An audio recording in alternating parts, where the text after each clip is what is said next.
How are you? Yeah, let's do this. Because I'm strong, man.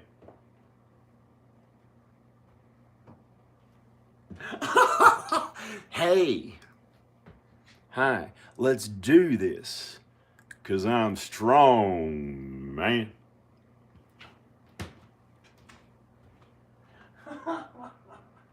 Talking like somebody who smoked weed, but I don't smoke any weed. Okay, let me lift some weights here. Okay. Let's do this. Senor. Senor. Actually, senor. Uh, Mi amor, Jesus Cristo y Dios. Praise God. Praise Jesus. Okay. Praise God. Praise Jesus. Okay. Me gusta tocar la guitarra. There's an imaginary mariachi band around me. No, that's not true. I'm way out in the woods, away from everyone. Okay, I think it's about time that I go to California and do real movie stuff. So, they've had my kids in Texas. I may as well just get them and say, let's go to California and do big movie stuff and drive down Beverly Hills Boulevard and drive down Beverly Hills fucking Boulevard like Billy Idol screamed to a crowd and was okay in this town, in every town he's been in. But I don't prefer to say the F word. I usually don't prefer to say the F word that much. But if I do, it's between a man and a woman who are married of the same flesh. If you use the F word, that's what it's really used to describe. Something in private they do, so if a child heard it, they wouldn't really know what it meant, and it wouldn't be any lust or any fornication or anything bad between a man and a woman who are married. So, I may sell this house or rent it out, and if I sell it, I want to drive down Beverly Hills Boulevard in a new looking red Ferrari. And I don't care if somebody tries to take that dream from me. I don't care if someone tries to take my dream, who's my friend Nathan, who's one of my best friends. He's always been one of my best friends. And I wanted a Ferrari. And he got a Ferrari. But first, I told him I wanted a 68 Camaro. When I was in high school as a teenager, I thought a 68 Camaro, for some reason I thought that'd be cool. He got it. And then he got the Ferrari. But back then in high school, he had a little Nissan Sentra. He had a little Nissan Sentra. And he also had this other kind of, a little bit nerdy, but kind of cool little car. And so eventually he got those cool cars. And I haven't had a cool car. I've had no car. I've borrowed my parents' cars. I've borrowed my parents' cars and not spent any money, and was easy on the cars, and nothing's gone wrong with them. I've borrowed different cars from my parents that aren't the most expensive cars. So they're pretty nice. I'm gonna lift some weights. So I was thinking I'll sell this house, which can't be replaced really. This is the only house like this on earth. It's the only house like this. You don't usually see trees in a house, and they handpicked this. They found this tree, and it's, this actually works. This holds up the ceiling beam. It works, and there are things in this house that are just not in regular houses. And if you see them in regular houses, it's usually in a smaller house, like a really unique, different looking original cabin, like a cabin. And you might see a small cabin that's like really artistic and cool looking. And this is like those, but it's way bigger. It's way bigger. And it's really original. So it's pretty unique. They have houses bigger than this. They're worth more money. They're rich and stuff. But, this one's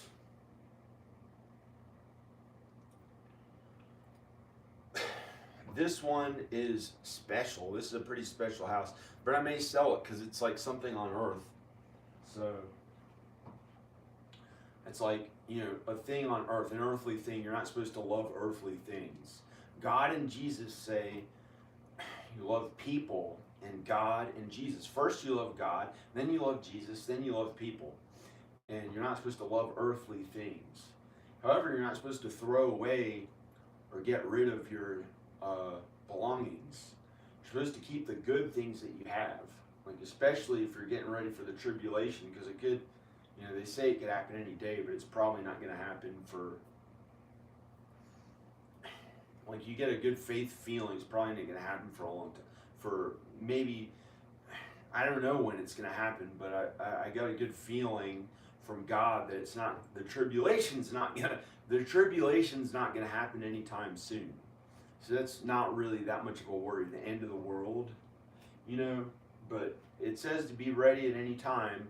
It's going to come in any day now, and it's been that way for 2,000 years, I think, since Jesus' time, since Jesus was around. So, that's comparatively to human history on earth, which may go back 80,000 to 140,000 years. Or I don't know, you'd have to go down the lineage in the Bible. It shows, he begat this person. It starts with Adam and Eve, and then it goes down to Abraham and David, I believe, and then Joseph and Mary, and then they had Jesus, and then all the generations until now. And Jesus is beautiful, and he'll be king. He'll be king. He's really good. He'll be in power and glory, and he is king. I believe he is king now, but he'll be king of the earth when heaven's brought to earth. We don't know when that's going to be. So we're likely all going to die in this lifetime, get old and die, and then we rest and go to sleep while we're dead. Our bodies are dead, but our souls are still alive, and we await judgment day. Okay.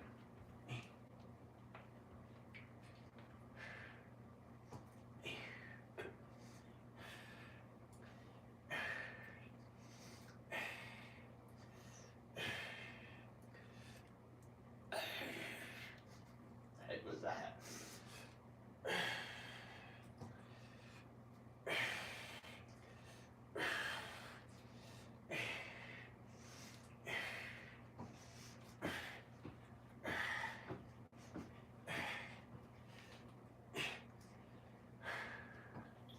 Praise God, praise Jesus.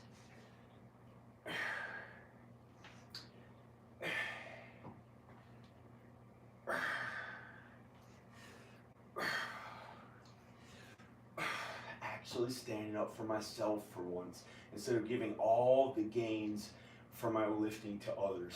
You know how it's felt for all these years? It's not easy. I mean, I happen to be lifting the same amount of weight. I'm going to actually feel good from this, instead of giving all the gains to Tim down the hill, and all my thought and heart right there, like thrown away. But he's not a wicked person, so he didn't die later, but it's up to him. I'm supposed to leave him alone with that. I'm not supposed to help him with strength training for some reason. I don't know why. So I'm pretty good. So I'm actually going to try to get the gains from my own workout here. I'm going to actually try to get the gains from my own workout. Alexa, turn the kitchen light on. Alexa, turn the kitchen light on. Okay. Hi. It's bright. It's bright.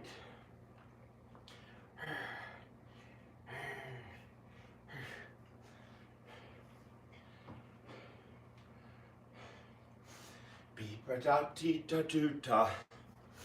Beep-a-da-dee-da-dee.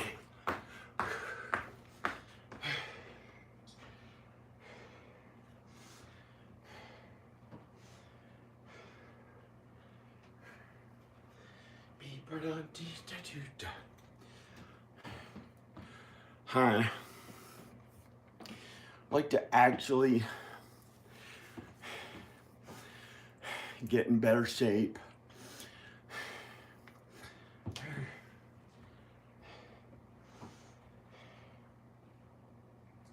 Yeah. What good is it if I haven't felt as good as I used to feel? I found a different way of feeling okay.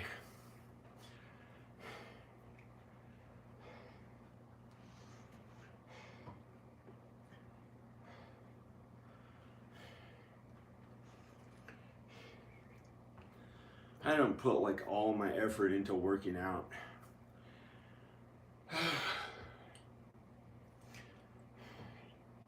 But I might as well do something for workouts. I felt kind of tired just doing that. I'll try to wake up.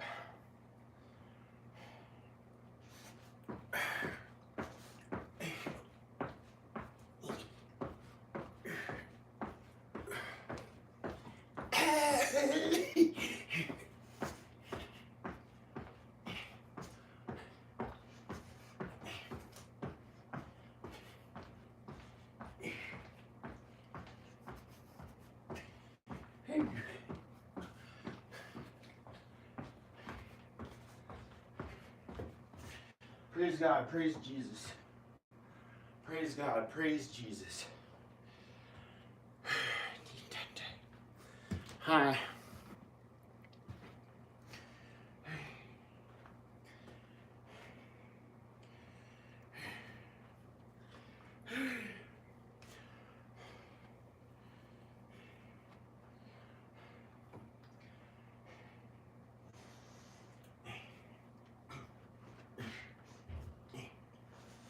Praise God, praise Jesus.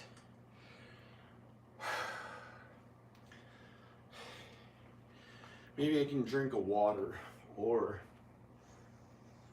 I can not worry about that. Lift these huge weights. What would I even do? Curls. Did I just do? Yeah, I did curls.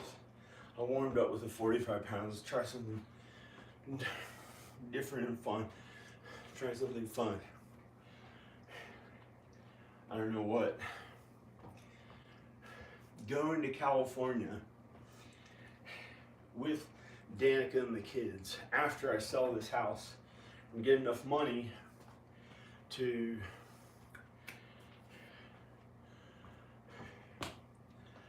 go to California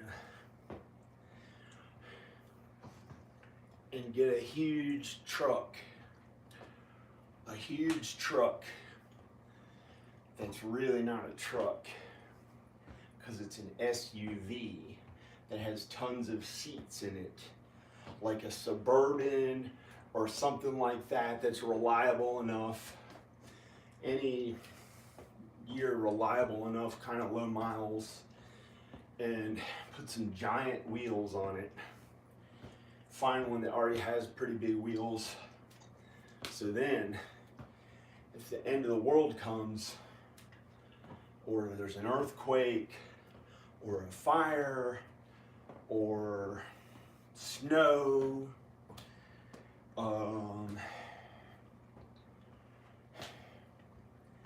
you can drive through almost any of it. If there's no people in the way to hurt, it wouldn't hurt anyone. Why would anyone hurt anyone? Doesn't make any sense.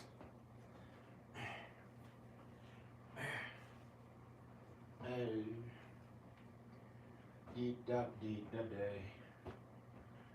Deep da deep da deep. I'm just gonna do this.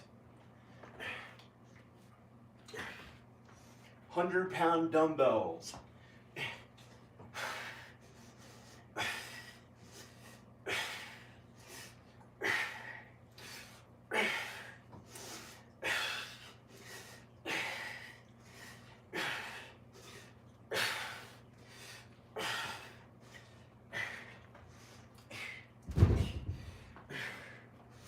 Yeah.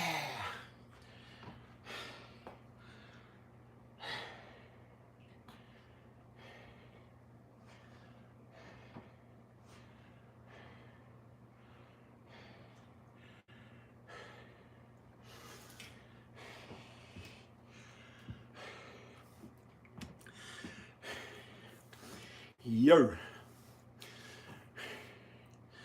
Yo. No.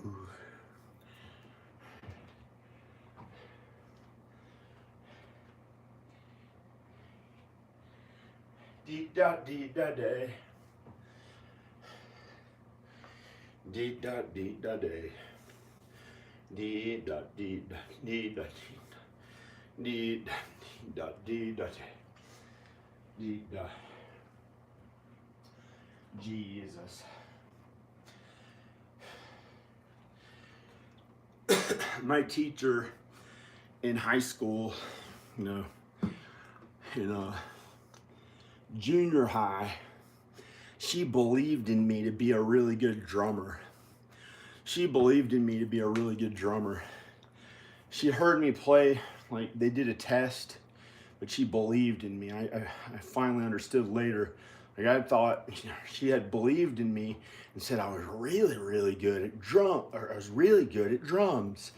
And so I was like, hey, I'm really good. And I'm better than anyone who she's ever heard follow her tapping things, you know. She'd make a tap sound and I'd do the same thing, probably because I played Milton. There's this thing back in the 80s when we were little kids and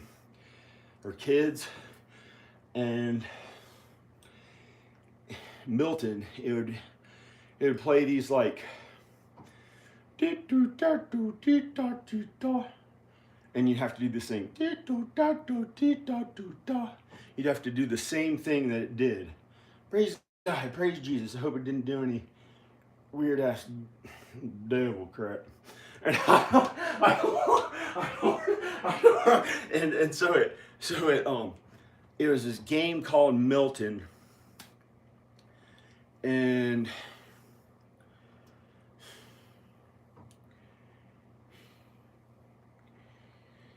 so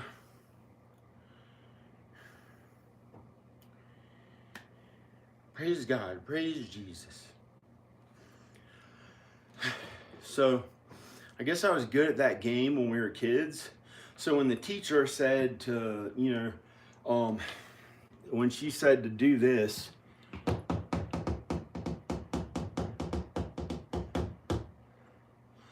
or something like that. That's the knock that I used to do for my kids. I would do this when I knock on their door. I would do a knock when I knocked on their door. I can still do it now, I guess, if I go to their house. But so the teacher would say, she'd make a drum beat and I'd do the same one. And she said I was the best one she'd ever heard, and I was really good. And so I don't know if I was really the best one she ever heard, but she gave me confidence to be a drummer. Maybe she thought I looked like I'd play drums. Like I don't know why. And so it was either between saxophone. I was gonna play saxophone or drums, and she believed in me to play the drums. And she gave me she believed in me, and I was really good. So when I was like 12 years old, I thought I was the best drummer on earth. I thought I was the best drummer of anyone on earth. I believed that. I believed that in my mind, but I know I wasn't, because there are people way better. There's even a kid at my school who could play stuff I didn't know how to play. But I had such confidence because she gave me that confidence to think I was really good. So I kept playing drums, and by the time I was a teenager, I was really good at drums when I was like 17. By the time I was 17 or however old, 50, however old I was really good at drums. And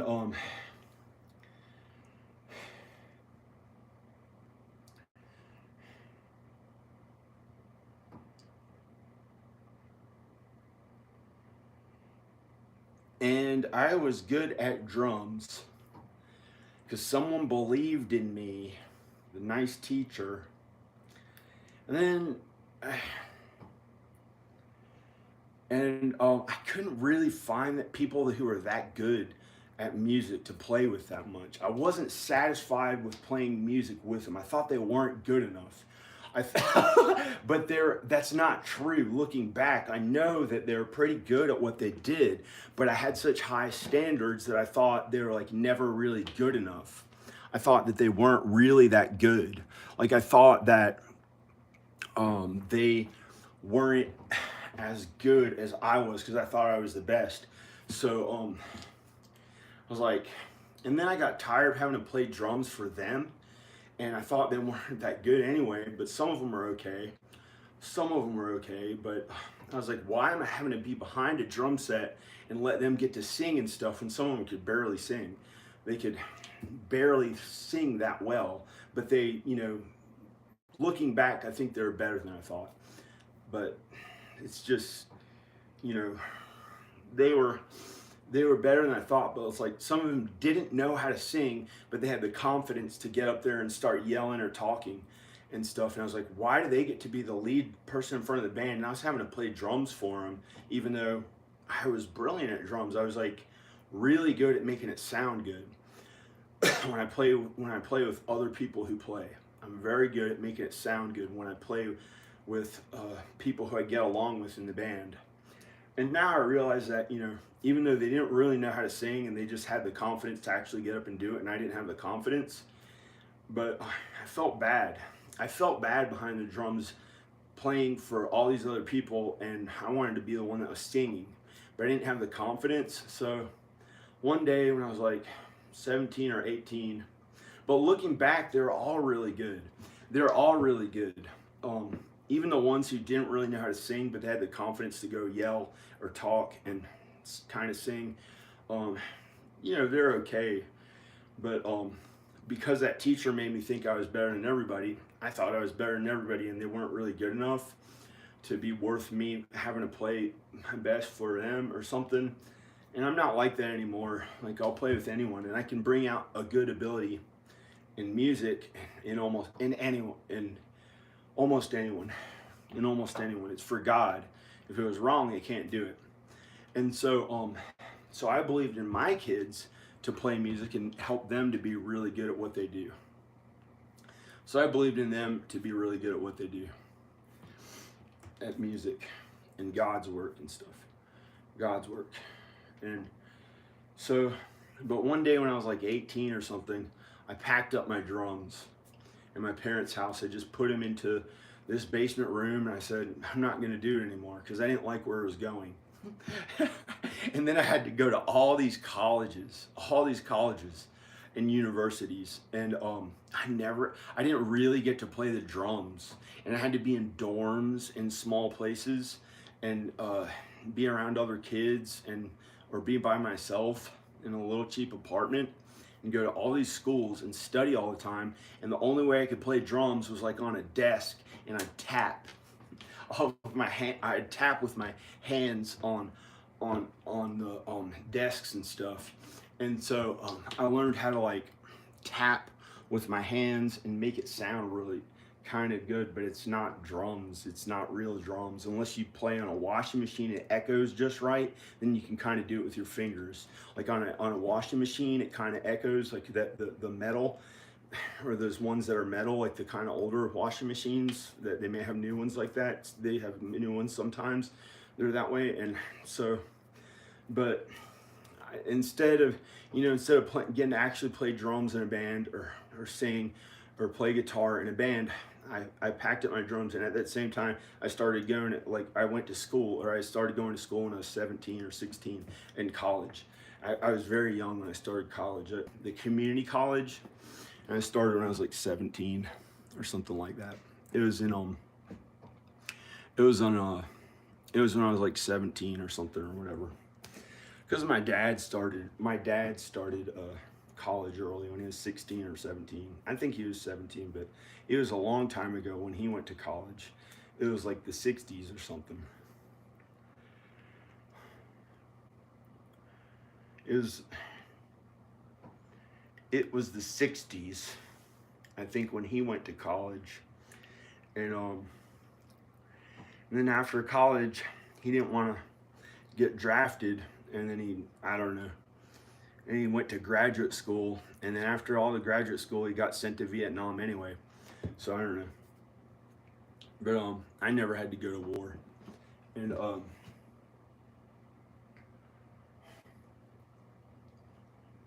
I gotta use the bathroom.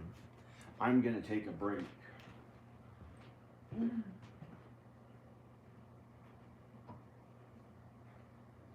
I'm gonna look for my. I'm gonna get my phone charger.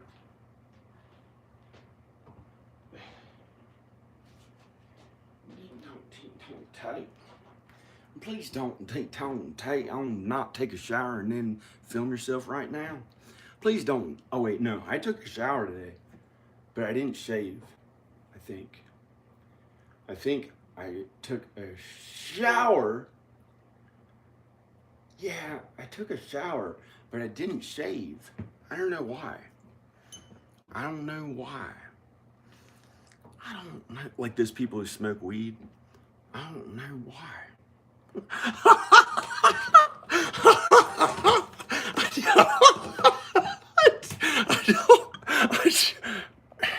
What a bad lighting on my face.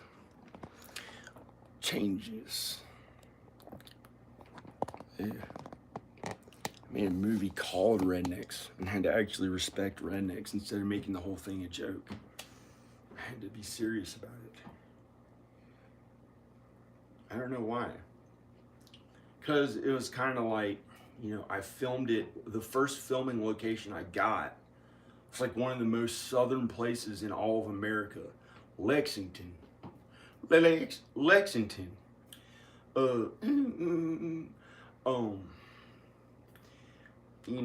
It was good. It was pretty good. They even had Mexican restaurants there on Robert E. Lee Boulevard. Robert E. Lee Road or street or something. It's Robert E. Lee. It was called Lee after Robert E. Lee in Lexington, where they had the battles where Robert E. Lee won or something like that. In Lexington, Virginia, one of the most southern places on earth, where I made a movie called Rednecks. And so I just thought when I had to go up there, it was like a big thing. I didn't know how I was gonna do it, and I didn't know how I would go up there, but I found a location on a farm, and this girl who's an actress in it, and like her husband talked like this and was a country man and into NASCAR, and they had all these NASCAR things, but they had a young son. He had like long hair, and he was into skateboarding and stuff, and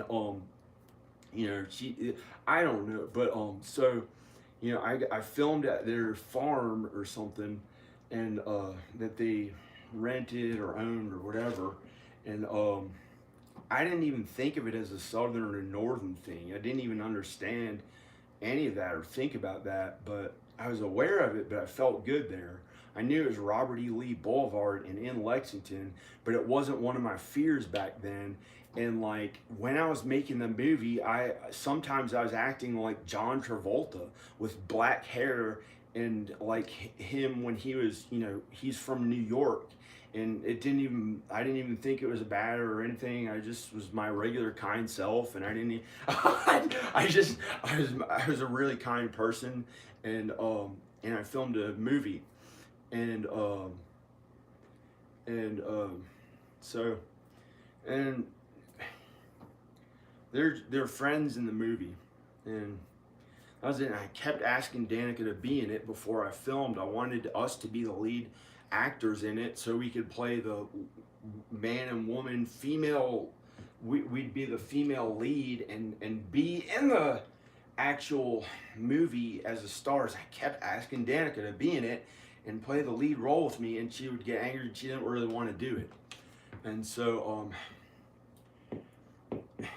it was really stupid. I got this other girl to be the lead actress, and then I think Danica didn't like that, and but she wouldn't be in the movie. I was like, she wanted to be an actress. Why not make this like kind of timeless movie or whatever?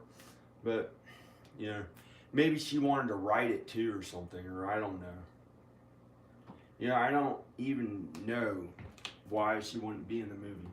And Crazy Animal, because she didn't, because because I mean, obviously I have fat in my stomach. I don't look as cool as I'm trying to act like right now, but I might as well, it's. But she acted in Crazy Animal and played the female lead in that with me, but I wanted her to have more speaking lines and be like a really big star in it, and really get to have the most speaking lines, and I mean me have the most speaking lines.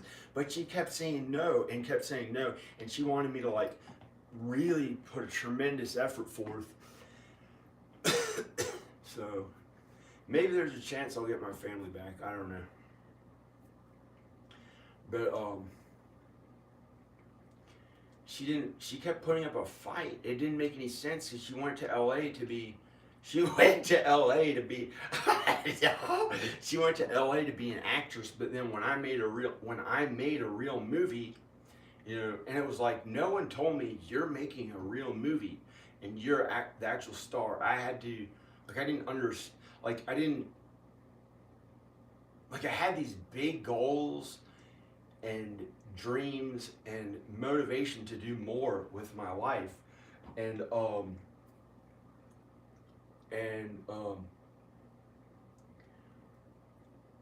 like, people helped me to work really hard. My closest loved ones helped me to work really hard at it and to keep working really hard at it. So then I got the results that I guess were however it is now for my hard work. But no one ever said, no one ever,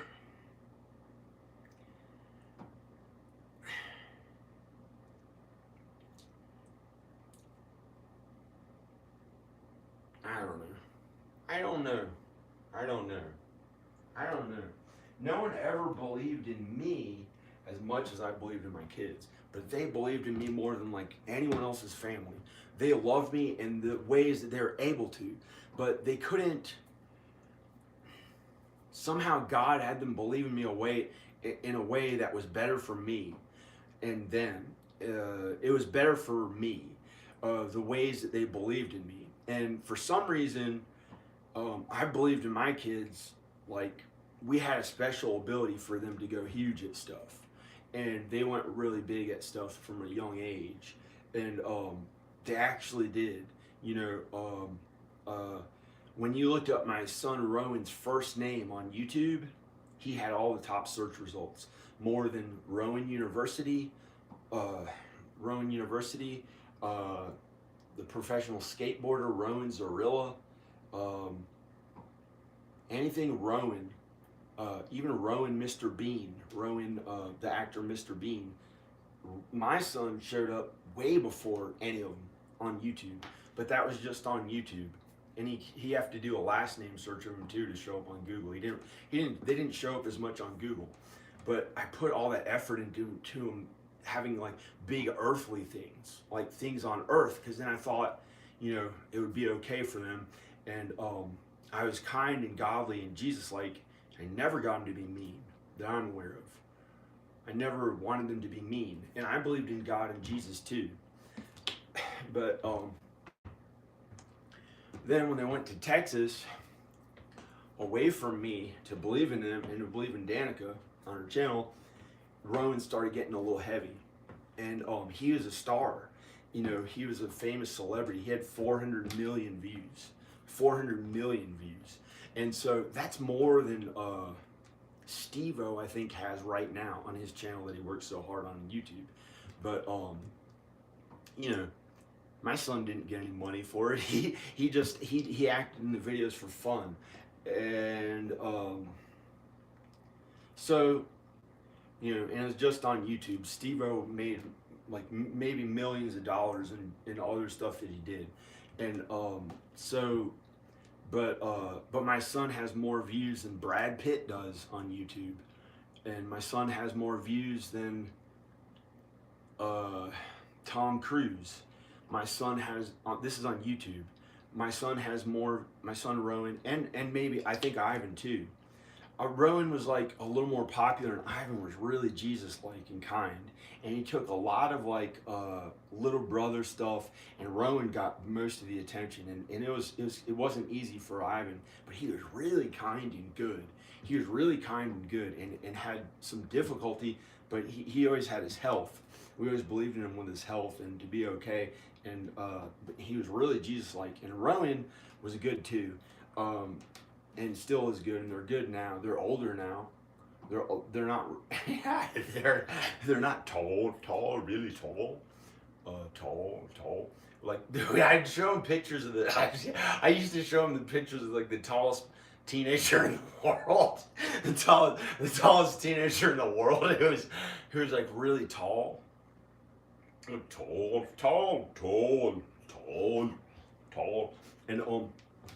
and like we would just joke about stuff. But I think I was a little too much. I think I was a little too much, but I wasn't that bad at all. You know, I was always kind to people. I wasn't like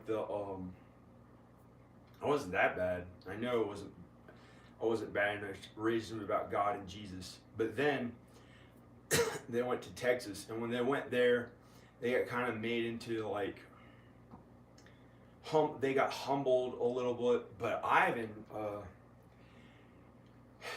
he got more feeling good in nature, kind of, and more into his appearance and stuff at a very young age. And he has like a little boy's face, but he's tall. He's kind of tall for 13. He just turned 13. So I thought that was like, you know, he was really so kind and Jesus, like he finally got to live it up and feel okay. And he's really kind and good now. I don't have any worries about him as much. And Rowan was used to being this huge star pretty much. And so he's had like,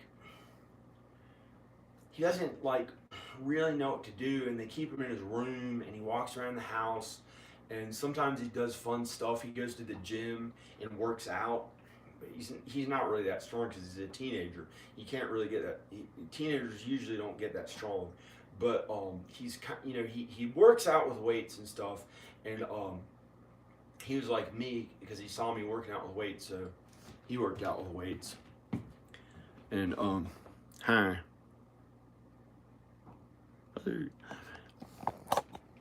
I'm gonna wipe this screen off.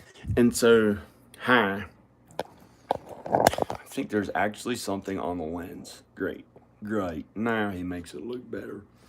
No, not his face, of course. Okay. So I think I won't even talk like that anymore, or talk like a rinky-dink rodeo clown, or a redneck. If I was in California, I think I'd talk like I was from California, because when I was there, I started sounding like them. And when I was in New York, they thought I was a redneck. They thought I was like a redneck in New York, even though I pretty much had no accent. But when I had been in California for here, like people thought I was from California, and I sounded like I was from California. And so I don't know why they thought I was from California, but they didn't think I had a country accent. So it went away when I was in California. But it's been a little bit bothering. It's been a little bit like not really personally into it to talk like this, you know, that fucking voice. I'm sorry, I don't want to sound like whoever that is. I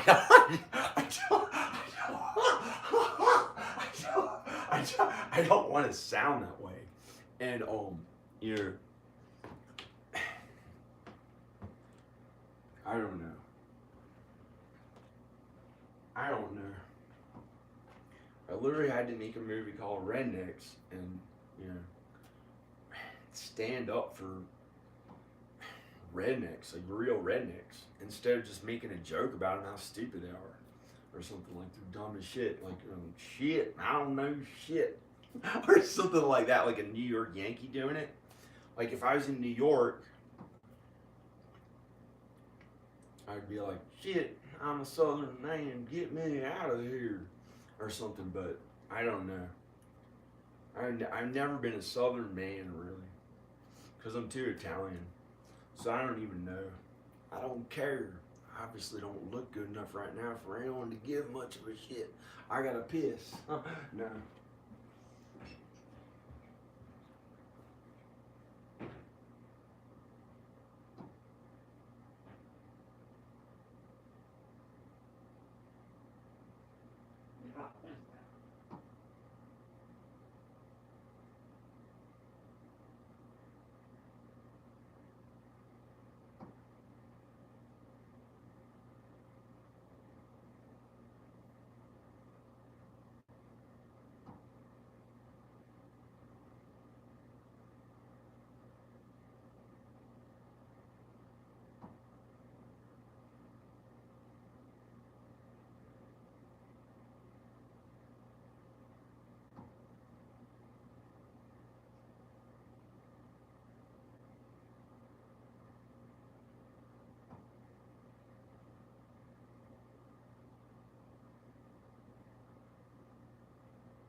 You know, remember good old John?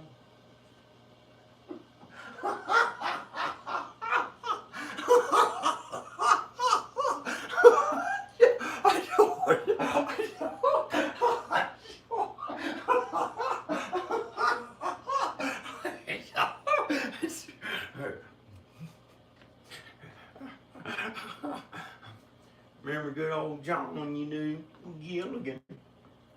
Gilligan for you. Yeah. No, that's not how. That's not how good old John's gonna be now. We keep him around for.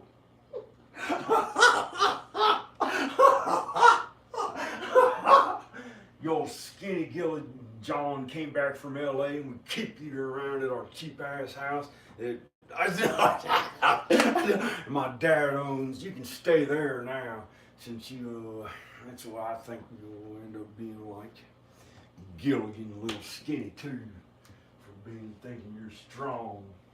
California fag on his asshole. He's probably a fag too. Oh, it's no, a cigarette. A cigarette, so you don't get in trouble with them gays. And they like so much, because that's why they're so scared of them, but they actually don't. If you want the truth, they just have a fear that somebody's going to get their actual asshole.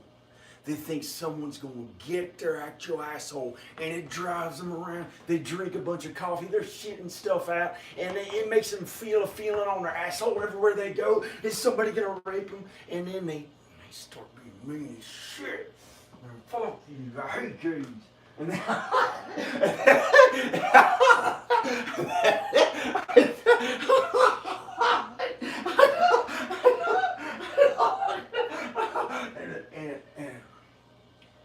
man,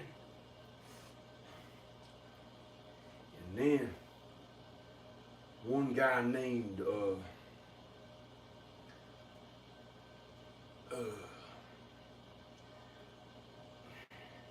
Jebediah Gay went into the gay bar because his last name was Gay.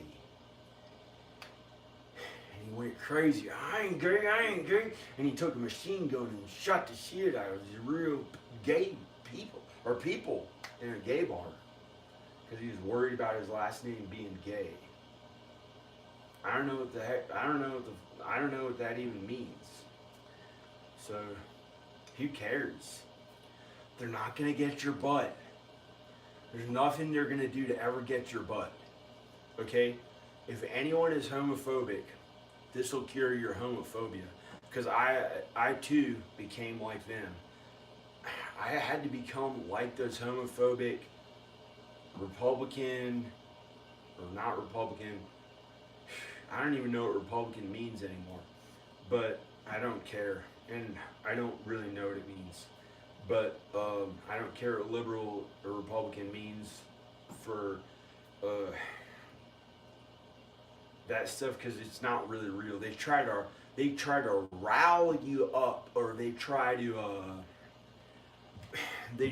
anger people into taking sides and pretending they're all Republican or all liberal, usually. And so most people are never all liberal or all Republican. So, but they try to make you angry, like, I'm more, to act like you're more Republican or more liberal. And they tricked me into, I don't know what it was, but if you think, for those homophobes who are worried that somebody's gonna rape them, it's almost impossible. And it's up to God. And men almost never get raped by other men. Unless they're in like prison or something, which shouldn't be a worry. That's up to God and Jesus. And hell is way worse than anything they can do to someone. Any stupid ass thing they can do to somebody on earth that's not that bad.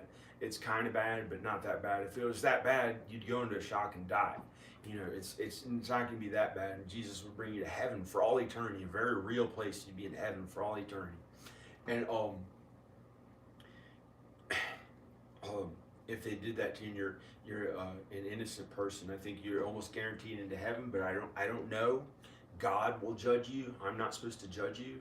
God will judge you. So you may know more about it than I do. I don't know. But hell is way more terrifying than any other thing they can do to you on earth. I've faced my fears on earth. I've had to be in places like a jail. You know, I haven't had my body hurt that much. That's been okay. I haven't had my body hurt that much. God and Jesus protected me from that. For some reason, I wasn't supposed to have my body hurt that much, or I wasn't supposed to have it hurt that much. But I've had surgeries and stuff, and I've had surgeries, and that hasn't been my problem.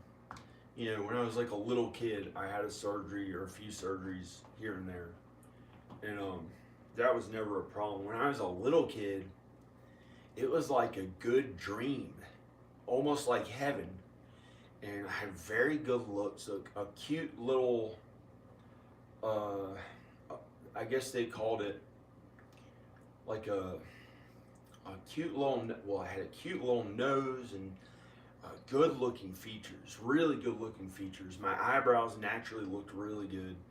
My nose looked really good. Of course, my facial structure and everything was really good looking as a little kid. And I had beautiful, silky smooth, kind of brown hair. It was like silky smooth and really, you know, I looked really good. I didn't have any problems with my teeth or any inch of my body that I knew of, other than I did have to go to the hospital here and there. Like I had to get surgeries here and there, but I don't remember being in the hospital. But I remember it being dreamlike, and I had no worries about anything, and I was kind of shy.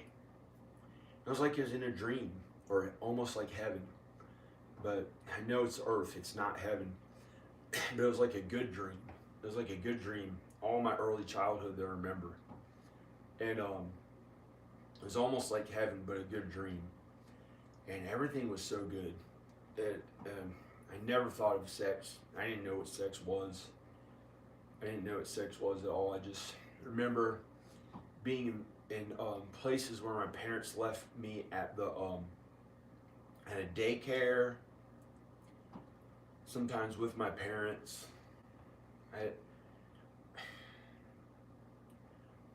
remember being by myself at the daycare, Oak Grove Child Care. It was like a good dream. And at a day camp where my parents left me. And I preferred to kind of walk around and be by myself, and it was shy, and I felt really good inside. And I had no problems. I wasn't aware of how I looked, but it was never a worry. And it was just like really, it was like a dream if you remember your childhood. And some people try to go back to those times in their childhood and feel more childlike. But the thing is, as long as there's no lust in it or anything funny that's sinful, you can be funny and laugh, but not sinful. And so we are supposed to be childlike now, human beings, no matter what age we're at, to enter the kingdom of heaven, or heaven, to enter heaven, we're supposed to be childlike. We're supposed to be childlike because we're children of God. We can't be too authoritative as a man who thinks that we know everything with all the glory. God gets all the glory. God's everywhere. God's everywhere at all times, omniscient at all times, and everything good was created by God. And God is good, meaning if there's good and bad, and there is good and bad, all the bad's from the devil. It's the little bad stuff that causes all the suffering for humans on earth, and it's going to be all destroyed in the lake of fire. When God says, yeah, that's too much sin that has to be destroyed, and then it goes in the lake of fire if they're too wicked. And so God doesn't hurt anyone and punish anyone. Their own sin and the sin of others kills us, and then our own sin, we're judged on how good we are, and depending on how good we are, we either get into heaven or we'll be sent to the lake of fire, and God will turn his back on us and not show us any love again because of how we chose, because of how those select humans, not us in particular, hopefully we make it to heaven. Hopefully we make it to heaven. We don't know, but God will judge us. And so we don't know till Judgment Day. And there's supposed to be some people, well, we don't know till Judgment Day. But some people like to feel childlike, and that's okay as long as there's nothing sinful about it. As long as it's not sinful. As long as you're not trying to like be lustful or something weird in a bad way. As long as it's for God. As long as it's childlike and innocent for God and Jesus, then you get to be like a child at any age. Like even Al acted kind of like a child. Like something about him, he was kind of like a child, and I got along with him. But you know, he's somewhere else now. He's not at this house. He stayed at the Deep Green, but he got heat running in there. He ran electricity to his place and has heat in there. So I think he has, you know, and I invited him right now. It was not easy. I invited him to the house. I said he can stay downstairs, and I called him and asked him again and again, and he was like, I can't, you know, I said he could stay there anyway, even if it's annoying me or making my body feel bad or something, like just stay there so you don't die. So he didn't die out in the cold, and he didn't want to stay here. He wanted to feel like he does things his own way and he's the best at his place or something, like instead of having to stay at my house that I own or something. I don't know. He wants to be like, do things his way or something. So he stayed at his shack in the woods that has heat. It has heat. I don't know how much heat it has, but it has heat. And said he could stay here and he just wouldn't do it. And he was talking to me outside, telling me to go. He was telling me to go climb a freezing cold mountain of super high altitude, go off my own somewhere and just do that right now. And he was telling me stuff like that, and then or I thought he said that. It sounded like he was saying stuff like that. And so he's a friend, and at one time I thought he was my best friend. He was at the time but he's not my best friend ever, but he's one of my good friends. And so he's like family, but he's not literally my family. And he's a good friend, but I have other friends too.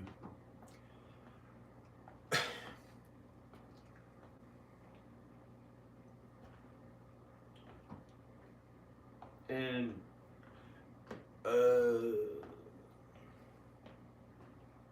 ding dong, shit one. Just a shit out there. Acting like I was like really big and strong. Shit one. Or something like I acted like I was like really big because I had all these like I don't know why. It was like somebody else got me to do it, and then all of a sudden it felt like it was like really big and strong. Oh, shit, or something like that. And then like I realized, and right then a police car went by. Like it somehow like empowered me to be like, I thought I was like really big and strong and powerful or something like, and I made a joke of it. And I was like, what happened? Praise God, praise Jesus, protect me from evil, whatever that was. And right then a police car went by. So it was like something, and it wasn't the police car's fault. It wasn't his fault. It was like, I don't know where, because my grandfather used to be a big police officer or something. And I don't know what it was from, but I don't want all the glory. I don't want to feel like the biggest, most powerful one ever from the police or getting along with the police or something. I don't know what that is. That was like something I started to feel like in 2014 or 15. No, longer than that. In 2011. In 2011, I felt like empowered around police officers. I felt like empowered around police officers. Like I could almost do anything. And in high school, must be something about my dad, or I don't know. In high school, I could like do whatever I felt like with my friends almost, but I wasn't bad. But I would drive not that great, and we were like the privileged, mostly white. Some of them weren't white. We were like the privileged kids who our parents had money, kind of, but not that much money. But in this small town, it was kind of money, and we could kind of do whatever we felt like. And the cops were like, "Oh, they didn't do anything wrong. He just drank a 40 of alcohol and was driving." He pretended he didn't even drive, and they didn't even have country accents either. They're just regular police officers. Because it's like, but they didn't know. They didn't know, but the kids partied sometimes.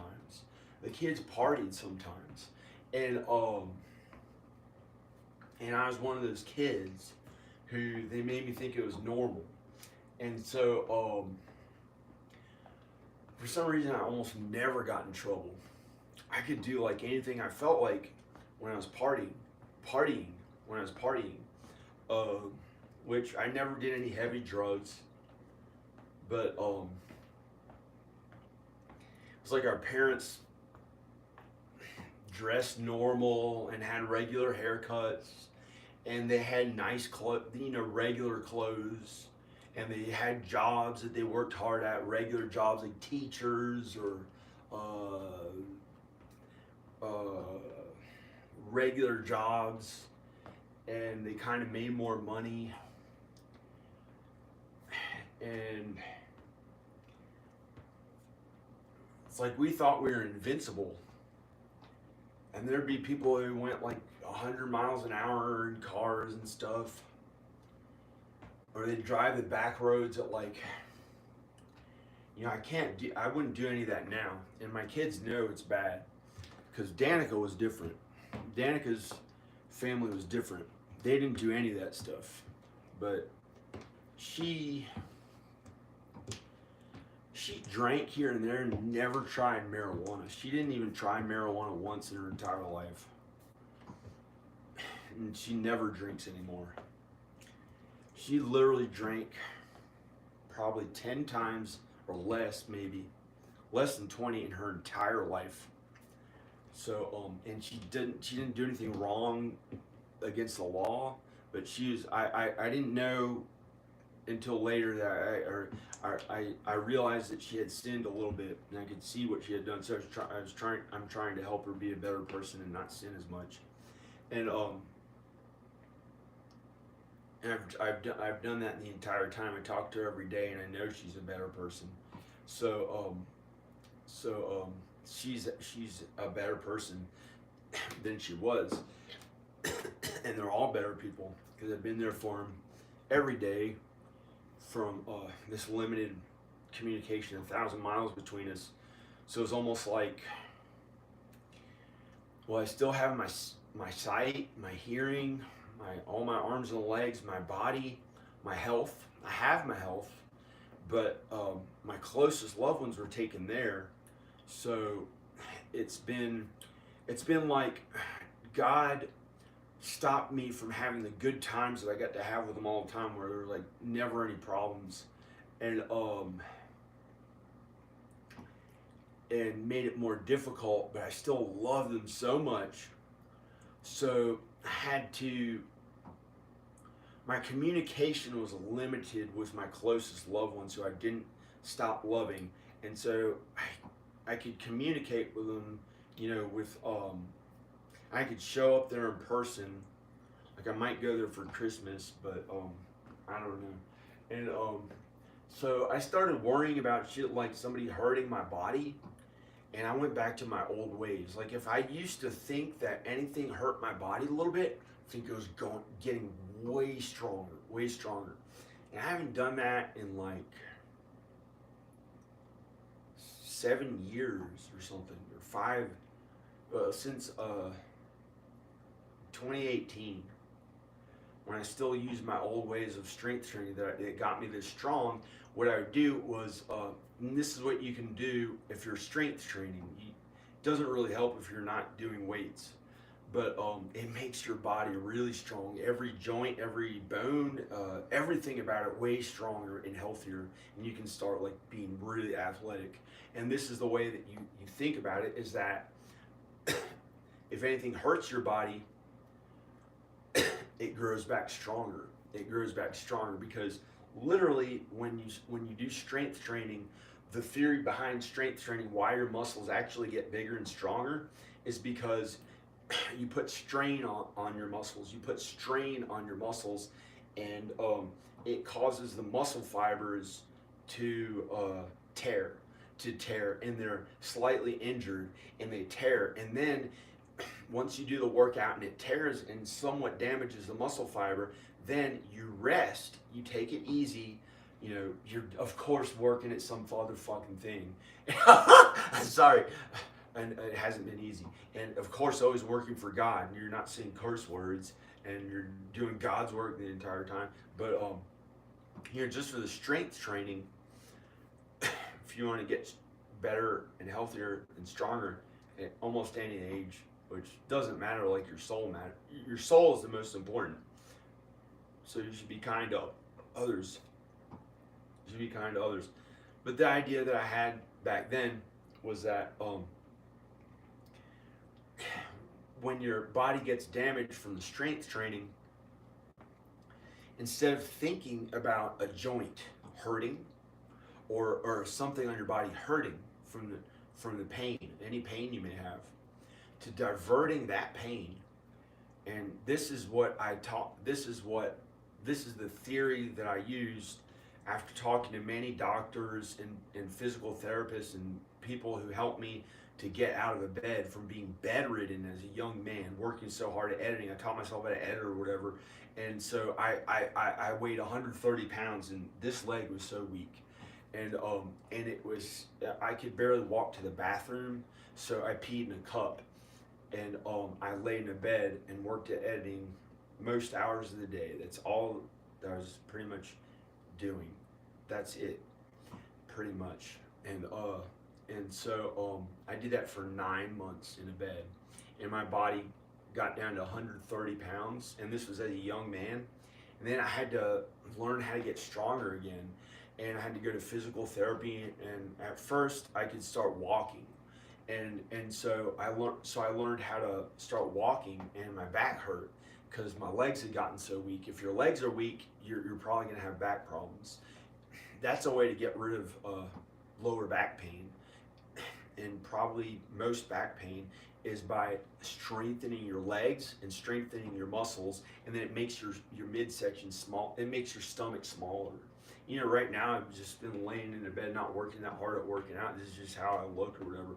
Because it's easier to stay kind of normal looking when I got into strength training, but because some people when they're my age may start getting heavier or whatever. But I've had to eat tons of carbs too. I don't even know what I look like now. I probably don't look anything that special. I haven't been making it a priority. I haven't been making my appearance a priority, but I look okay enough. But the way to strengthen your body and everything about your body, your nervous system, I'd say everything about your body, to make your body stronger, and it's just your physical body. It's gonna die anyway. It's gonna die, maybe 100 years old. They'll, it's gonna die, and our souls are forever. Our souls are forever. Our souls are literally gonna be forever after this life. After this life, after this life, our souls are forever, and it's very real, and it's very real, and the way we see it is probably going to be really beautiful and good, and it's going to be like way more beautiful than anything we know, and it's going to be way more beautiful than anything we know. But God is way more beautiful than heaven, and really, really good. So you can trust your body and soul with God and Jesus, and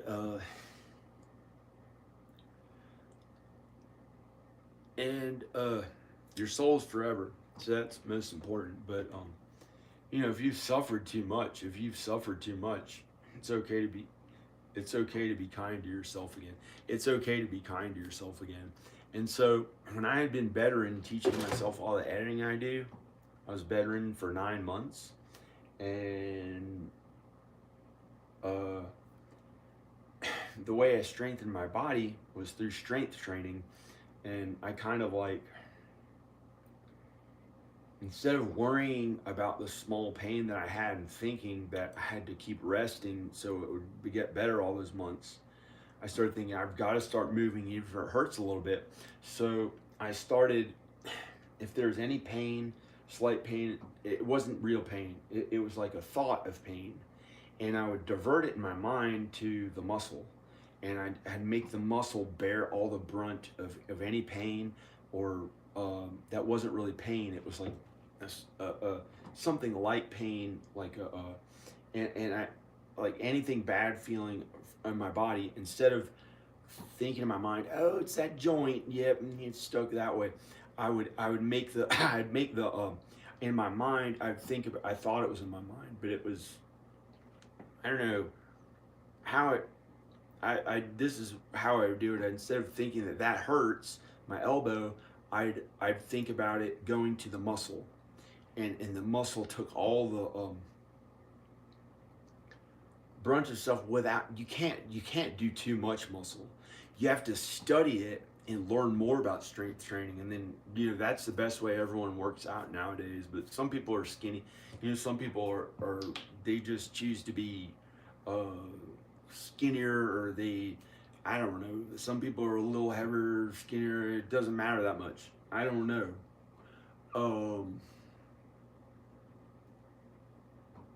I don't know. And so but the way that I would do it is, instead of this pain that I had, I thought was a groin pull or something, I diverted the thought in my mind to, instead of it being an elbow or any inch of my body, I at one time maybe worried about it or something, I would divert the thought. To my muscle, and I'd have that be stressed, but not way too much. Like people who do steroids can get hurt when they put too much stress in their muscle, but I didn't work out that hard, and so the muscle, I'd divert the pain to the muscle, so it was like, yeah, that's gonna grow, and I think it's gonna grow really strong or something like that. And so I think that it was growing way stronger from how much that's what was getting stronger from it. But I haven't done that. So today was the first time that I did that in like 4 or 5 years or something like that. So I've just been happening to work out with the same weights that I was working out with.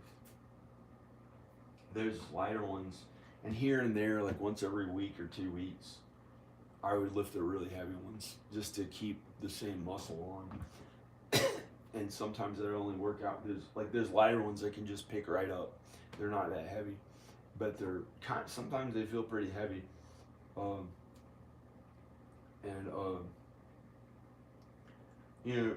But I don't know. And then if I really get motivated and I start getting in better shape than this, and you start getting to where you can do the really heavy ones like more often, or who gives a crap, right? Your soul is what's really important, and the soul of others, and the souls of others, the souls of others, and what's really important is kindness to others, loving God the most, honoring your parents who are not here, honoring your wife if you're married more than your parents, honoring, actually I know, honor God first, love God. You're supposed to love God the most. He'll never let you down if you trust your body and soul with God. Then you're probably with your wife if you ever get to be with a woman, and you wouldn't fornicate ever again. You wouldn't lust. Maybe you could be brought together with a wife, at least to even get to do that, anything like that, or you never get to. And but people mess up. I don't know. People sin. I don't know.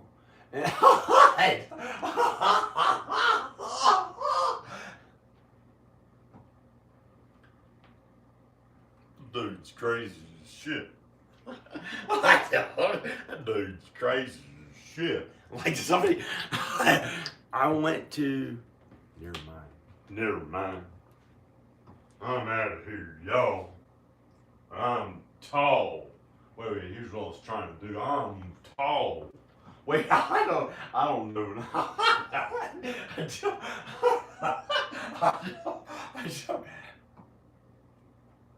Yeah.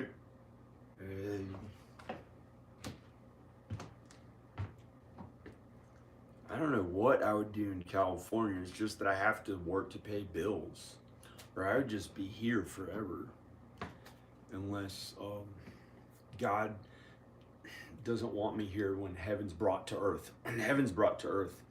I was hoping that, I don't know. But one day, 1,000 years after heaven is brought here, heaven will then go back to where heaven was, I think, in the sky somewhere, in that beautiful place where it's all like supposedly, from what people may have said, but we don't really know, how it's like all a beautiful white light that helps heal everyone and makes everyone feel good and loved, the love of God and Jesus. And there's nothing gross or sexual about it like this earthly stuff. And I'm alive on earth for my kids and the hope of Danica, maybe being with Danica.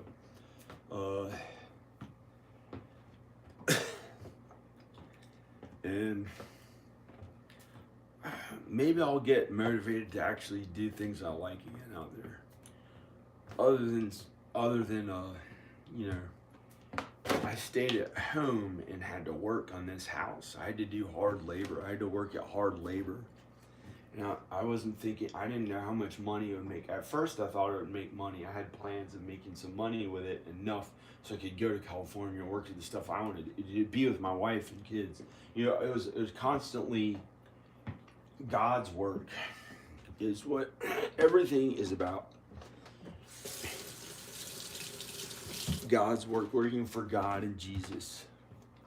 Maybe I can actually work here.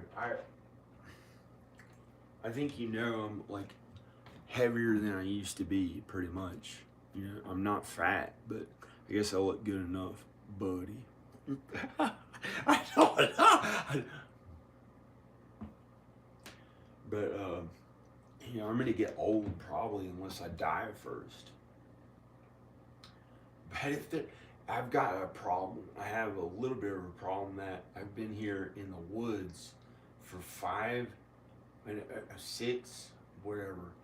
I've been here too long, I think, but I don't know. But there's something about it that was like this. No, and I was driving down the hill one time. This is really weird, and I was driving down the hill one time, and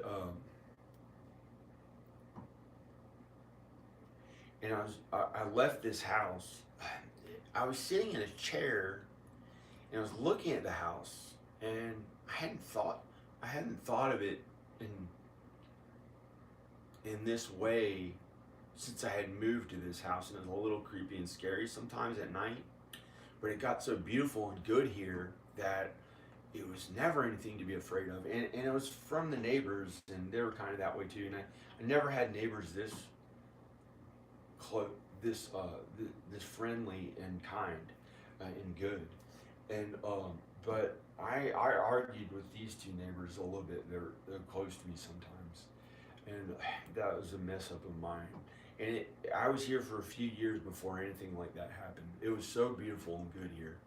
And but when Al was here, it was a little creepy at night, and I was a little scared at night. But all that went away, and my friend Alex, who lived next door, helped me to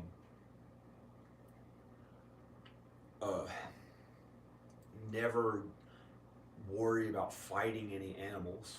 Like, you wouldn't have to defend yourself against an animal. It's pretty sad because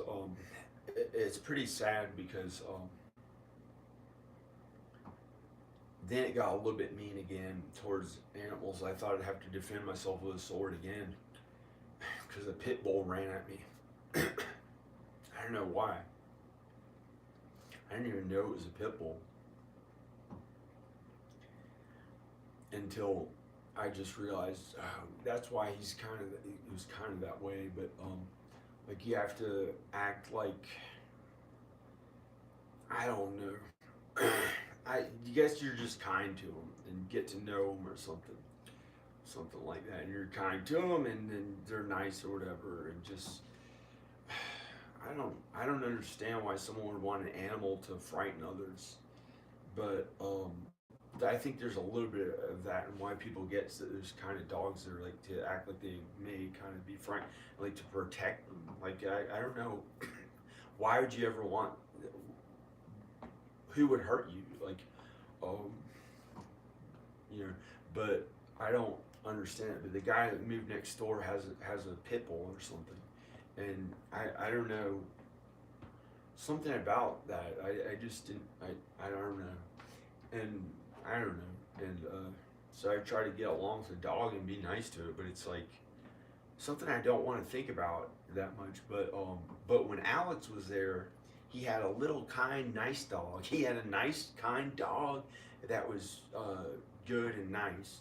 And then that guy down there got a big dog, and it's like a husky mixed with something else that looks a little scary with those mean eyes. And I don't know, like, they may protect someone and be mean to them if they thought they're protecting you. Why would you ever want to use force or meanness or ever have a weapon or ever hurt others? I don't understand why. And but you know, they're not supposed to hurt anyone, I guess. But it was a little bit. I didn't want to think about those. I don't know what to think about it, but you get along with them or whatever, and it was just, I don't like having to worry about that. But back when Alex was here, and before any big dogs were anywhere near here, and the other dog stays down at his house now. He just doesn't like me that much or something, but he would run with me and stuff, and then I don't know why he doesn't. He was always a little bit mean, a little bit, but he wouldn't bite you. He would never bite it. I think he wouldn't bite me, but he could be a jerk. That dog, the husky dog, like one time he went on his back acting like he would want me to pet his stomach, like I did to the cute nice dog. He never did anything that mean, but even that dog, it's just, they're not that bad. But and then this dog acted like the husky went on his back. And acted like I was going to go pet it. And then he acted like he had a dick with jizz on it, that he was going to get this disgusting stuff on my hand if I went anywhere near it, even the air near him. He was just, it was so gross. It was so gross. I can't believe that dog would do that. And he was always kind of mean a little bit, but he wouldn't bite you, and it was just so disgusting. And I can't believe a dog would, you know, it's just it's gross. I can't believe a dog would do that. and and and like I don't get it. Like, why not just be kind and nice and cute and cuddly or whatever? That's not even cute and good and kind, and let people pet you. And why would they ever be mean? I don't get it. Why would he do some weird thing on his back, acting like he has a dick with jizz, and he's gonna, like, if I got near the arrow, I don't. It's just so gross. It's just so gross. And he did weird stuff like that, and I don't know, but he's kind of nice, and he just wasn't really that. I don't know. He's okay, but it's just, it's a dog. In the Bible, they're different from human beings. Dogs are different from human beings, and don't ever put a dog as. Don't ever love a dog more than a human. Don't ever love dogs more than humans. It's wrong and bad. If you give them anything holy, they will rip it to shreds and turn to attack you. Then that's what it says in the Bible. So if you don't believe me and you give them something really special and good and godly and holy, they'll just rip it to shreds. They don't care. They're a dog. That's why dogs are kind of that way. But some of them might get into heaven, but don't ever love a dog more than a human. It's wrong and bad. That's just how they are. That's how they are. And they're, I could say, I wouldn't want really I don't even want to think about dogs that much. It's just some horrific thing happened with dogs about like 2 years ago, because I was mean to this other girl in the neighborhood who had a big dog. It makes me just want to leave. It makes me want to leave. They should be kept on leashes. Should be kept on leashes if they pose any threat to any human being. and so it's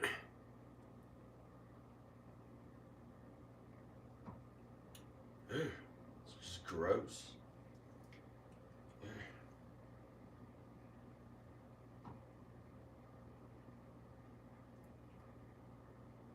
Don't even feel that good with my body right now. Oh, I forgot. My friend Jevin has 2 big dogs, but they're pretty nice. They're kind, I guess. One of them bit my cat and shook it in its mouth and made it crippled for the last 5 or 6 years of the cat's life. So, I don't know. Those dogs are pretty nice, but they're not, I don't know.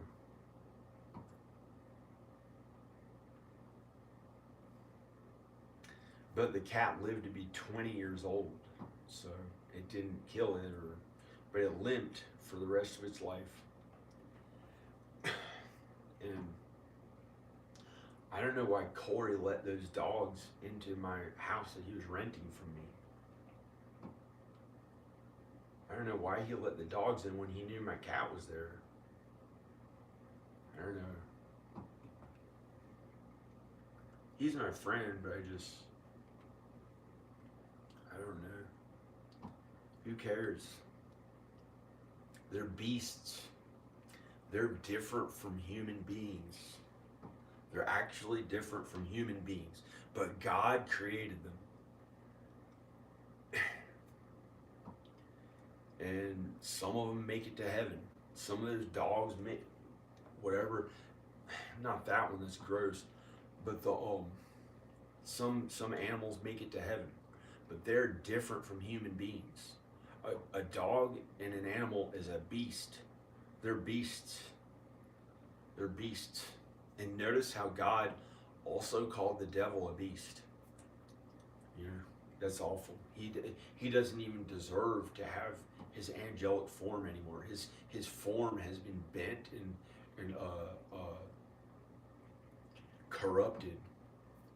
It's not in its original beautiful state. So he's not even worthy of being. And the angel that he was created as, he's now a beast, the devil. And he's gonna suffer way worse than anyone ever has or ever will for all eternity. The devil, for what he did, for making us suffer, for making us feel bad, for making us cry, for making us be mean to others that causes our bodies to be hurt and hurts others, for everything bad. That's what the devil came up with.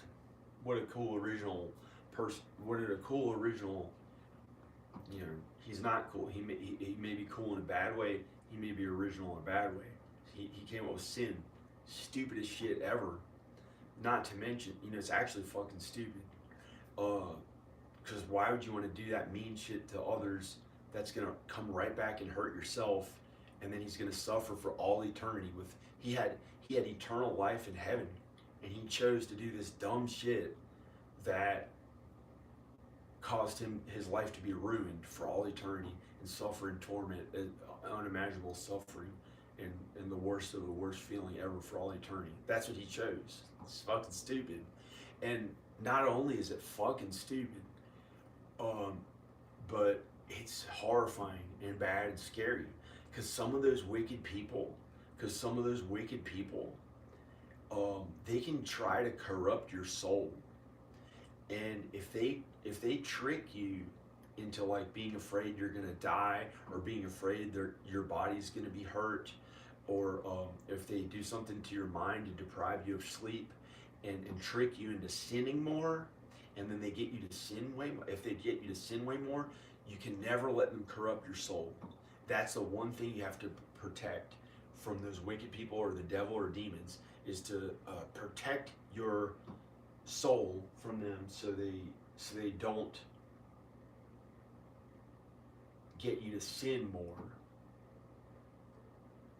But don't worry if they hurt your body, because Jesus and God will help you through that, so it's not too much for you to suffer through. It won't be as bad as you think, because you trust God with your body and your soul. And you know, but I'm a sinner. I messed up earlier today. I thought about, like, I couldn't take these years of whatever it's like, whatever, feeling bad every day, thousands of times, and earthly suffering, which is not as bad as hell, and I didn't really want to live anymore, thousands of times, and it just, you know, it got a little better here and there, but I guess I had been a sinner, and it came back to make me repent, suffer. I was aware I was intentionally being as godly and good as I could in a way that I was having to suffer for what I had done wrong, but not that bad, and not like hell. And I don't remember what else I was going to prove. I don't have anything to prove, but I was going to say something good, but I can't even keep doing it. I don't want to suffer anymore. So I imagined, like, I don't know, something lustful earlier today. So I couldn't take it anymore. I just didn't want to feel bad, and I didn't even know that I like messed up, and I looked at something on the computer that I haven't ever looked at anything like that, but I happened to see some random shit of, I don't know, I couldn't take it anymore. I didn't want to feel bad anymore. I messed up and looked at this really gross ass shit. And there's like women, or a woman,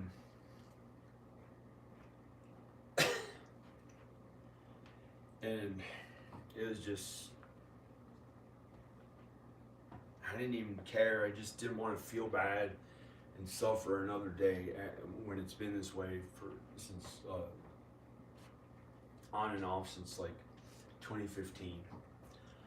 And I thought, I might just sell my entire house, go there, get Danica and the kids, bring them to LA and be fucking famous, and actually work out more so I can look better and do things my old way of actually getting to feel better and work on my body more and feel better about my appearance, lose a little bit more weight, stronger, feel good again about going out there and doing things that I personally feel good, I personally enjoy in a normal way. But it's too selfish. It's likely too selfish, I think, but I don't know. It may not be. I don't know. I don't know, but there's no house. Oh, this is a weird ass. This is the not creepy, but almost creepy in a good way. Kind of. If there's anything good about creepy, it would be almost creepy in a good way, but special and beautiful and good. And in an earthly way, I didn't want to, but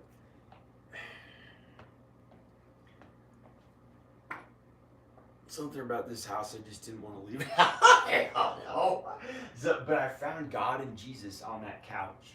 I found God and Jesus on that couch more than I ever did in my life, and I was like, this is what everything is about at this house. It's very good, and it's more good than any place I've ever known.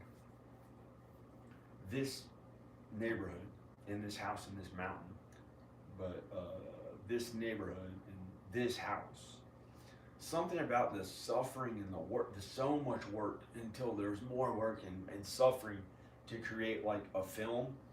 That's what those people did on this house. And then instead of me being the one who did the original film myself, I had to do it on their house. But they're dead. You know, it's my house. It's literally my house that I own. But they built the house. They're the builders of the house.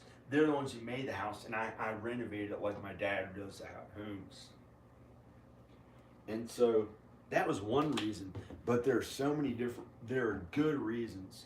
There are like 30 different, or 10 or 5 different good reasons why I like this house. And so the creepy, almost creepy thing that was still good, and I knew it was good, but I just liked it. I just liked to be here too. Was that this is really weird. I'm almost afraid to say. This is why I like this house. Hi, there's 2 people watching. Thank goodness, or thank God. I was sitting in a chair out there.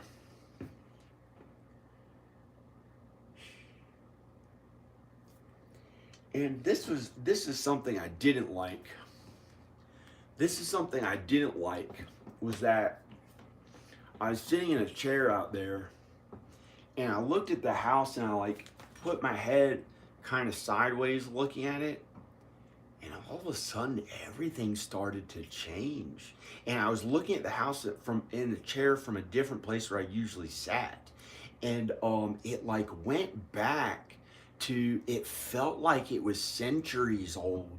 It felt like there's something different about this house, and it was like creepy though, because I heard my daughter's voice, baby Ayla, but she was like a teenager, and she was up on the mountain by herself when there were no real other people, maybe one of her friends, and they were teenagers, and she was, I heard her voice, and it was like something about when I listened to Led Zeppelin, it had something to do with Led Zeppelin, and I didn't want to listen to Led Zeppelin like after that for about 2 years.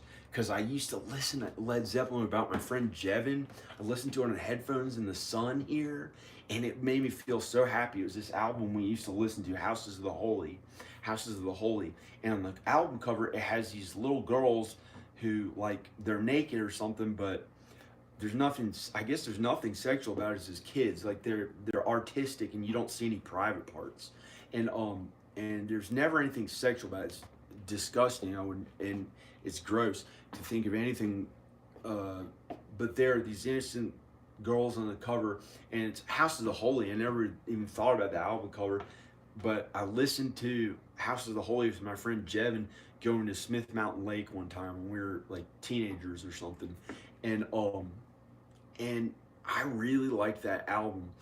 I liked all the songs in that album, so I listened to it here in the sun, and it was like the warm sun, and I'd work out and jog outside, and I was in pretty good shape, and I just felt happy about it, and then like months or a year or two later, a few months, however long later, one day I was in the driveway, and um, you know, when I moved here, I thought this is where I'll live the rest of my life, and I'll grow old here, and I'll get my videos to go big, and I'll retire. I'll live here until I'm very, very old, and that's what my plan was. But I didn't want to start getting old, you know.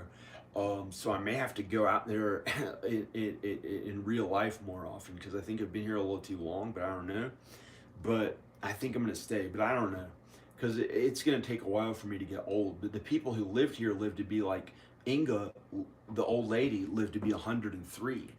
And when she got very old, you know, she was very nice and good, but her face looked a little creepy because she was so old. Like she was 103, like how they get when they're really old. But she was nice and good, and she was friends with animals. She was friends with a black snake, because a black snake can't bite anybody. It's not gonna hurt anybody. She called it Inky, but I don't think she ever touched it. But she let a bumblebee land on her finger, and she was friends with bees and all kinds of animals and stuff. And she would mow her lawn naked outside of her house, at the house that Tim lives at. Tim's this man who lives down the street. I have a video on him. If you look up Tim and Michael Solonovich, the lady's son, who still owns some of their houses, and he lets me walk right up to the front door of their house when no one's there, and knock on the door. I can go there almost any time. But Tim lives there now, so it's you know, sometimes he, you know, but Mishka doesn't care. He's like, there are no boundaries in this neighborhood other than love and kindness to one another, and he likes it if we can walk around the mountain and on each other's property, but nothing funny, like. And but he's Inga's son, and and so, but Inga used to mow her lawn naked at their house, and they used to play tennis naked in this neighborhood in the 60s and 70s and 80s, maybe 90s, and they used to be naked around here, and but I don't do it. I don't do it. I tried it one time, maybe. I'm not gonna say it, in my backyard. It was creepy. It was creepy. It just felt wrong. So I don't like doing it. And it's something, I don't know. But the man who lives down there, has been here on. He used to live here in the 70s, and he's older, but his face looks pretty young, and he just did it naturally. I don't think he's ever got plastic surgery, but his face looks pretty young. But he has like a beard, and he's he's like, I think he's 68 or 70s. He might be Al's age, but his face looks young. Like his under eyes look young, but he just looks that way at his age or something. But he doesn't. I don't know how he did it. He just happens to look that way or something, and I don't know. But so he remembers how it was back then. But he left the neighborhood and then came. But he's back here, and then he got afraid of aliens. He kept hearing aliens, and we've heard of aliens in this neighborhood, but they're not bad. They're angels. They're angels. All aliens are angels. Don't ever be afraid of an alien, unless it's like an angel and you're like a little afraid. But because angels are maybe a little scary, but they're never gonna hurt you. They'll never do anything wrong to you. But they might, like, you might feel like a little scared. You might feel like your hair stand up or something or whatever. And you know, but they're not gonna hurt you, and they can't hurt you. So all aliens are good. But I saw a fleet of aliens up there, like little lights in the sky, like 5 lights here, and then the exact same pattern of those lights was here in the sky, and maybe another one there, and then a little bit different pattern, like 4 lights, and then an exact same one there, and they're way high above those mountains. That mountain, just one mountain, I think, and up there, and they're way high above the trees, hovering, and it was windy everywhere, and it was from their crafts. It was windy, and it was from their crafts, and it was like, it was a little scary, but I didn't know, and I just wanted to see them because I knew they're angels, and so I went out and I tried to film it, and the camera wouldn't really pick it up, but it's in one of my videos, but it didn't really pick it up on camera. And so, but that guy used to be fair. But then, here's the creepy ass thing that happened. Oh, and that guy got scared of aliens because he was more sinful. He was like more sinful, and somehow demons or something tricked him into thinking they were bad. And I used to be afraid, you know. I used to be afraid of aliens too. I was terrified of aliens for about 15 years because I didn't have as close a relationship with God and Jesus, and I didn't understand the Bible well enough. So I thought aliens were bad, but it was demons tricking me to think that, and ghosts, and I was afraid of ghosts and shit. But that hasn't been here for many years. But earlier this year, I think it happened a little bit, and it made me a little bit afraid. But that stuff is mostly from sin. And it's not real. It's the lies of the devil to make you think that scary things are there. But demons can't literally hurt you or anything. It's not real. As far as I don't know of any scary supernatural creatures, and I think they're all angels. But that's like a little scary. Like I thought maybe like an angel would be there, and I used to be scared. But that's bullshit. The creepy thing. Let's talk about the actual creepy thing. So after I listened to Led Zeppelin, this is pretty good.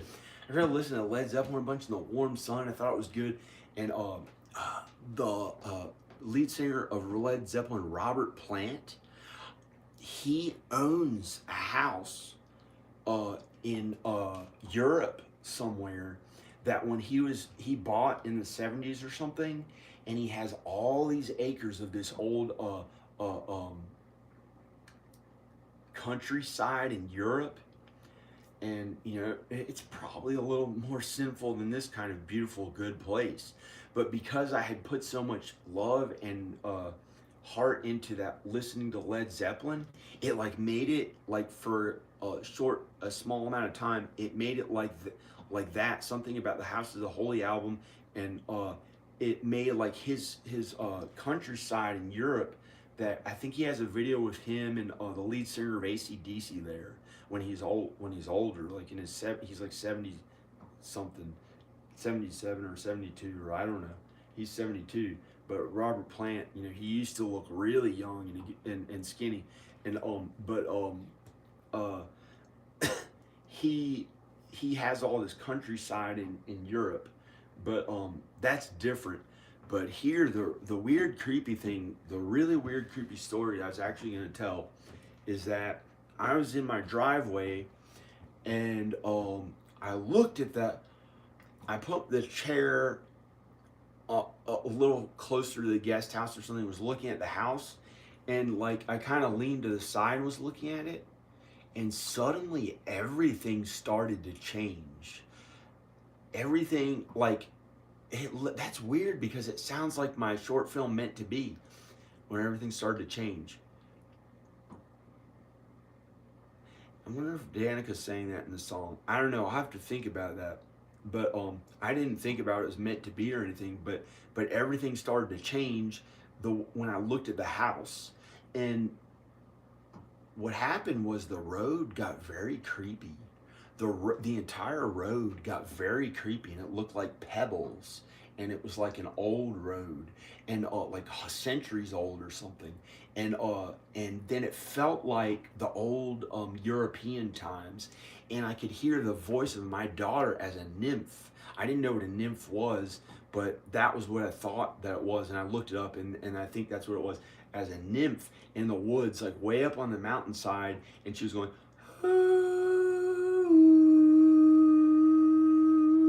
and like something like that. But it wasn't like any videos or anything I've seen. It was like her voice like echoing through the mountains like a nymph.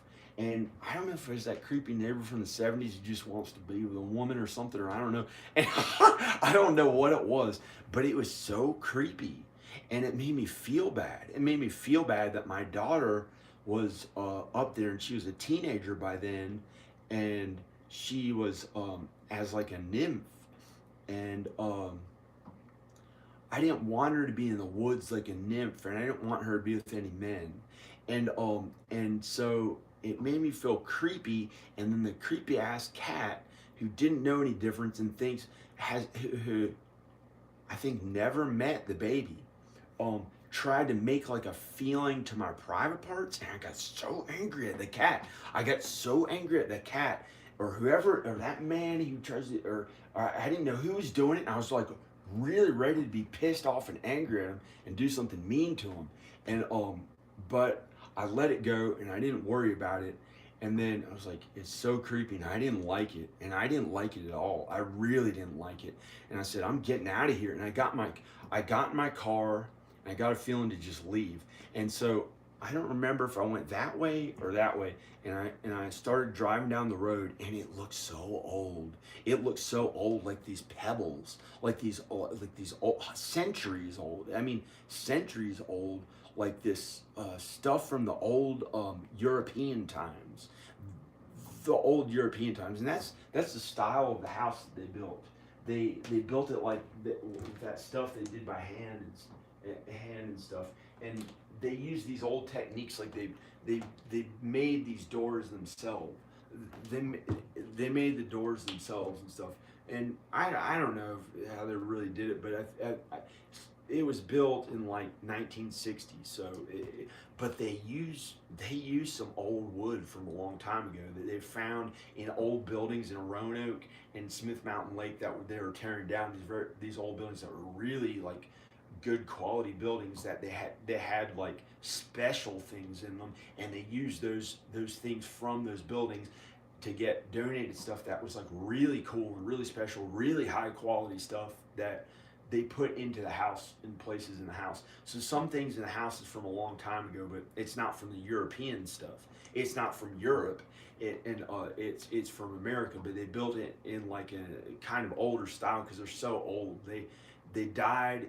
One of them died in 2012 when she was 103, and the man died before that in like 2005 or 2004. And Al bought the house in 2005. Anyway, so and so I said, when I got that feeling about that and heard my daughter acting like or I guess Ayla's my daughter, God wants me to be her father, but so that was creepy enough. I got really angry at whoever was trying to do that, make me feel something in my private parts. And I thought it was the cat who didn't know any better, who never met her, and thought that, oh, I just think about women on a computer or something like that. Or I don't know what. And I thought I was going crazy. I didn't know if it was that neighbor. He was a creep or what. And so I got really pissed off, but I didn't hurt anyone. And I said, I'm just getting out of here. And so I left.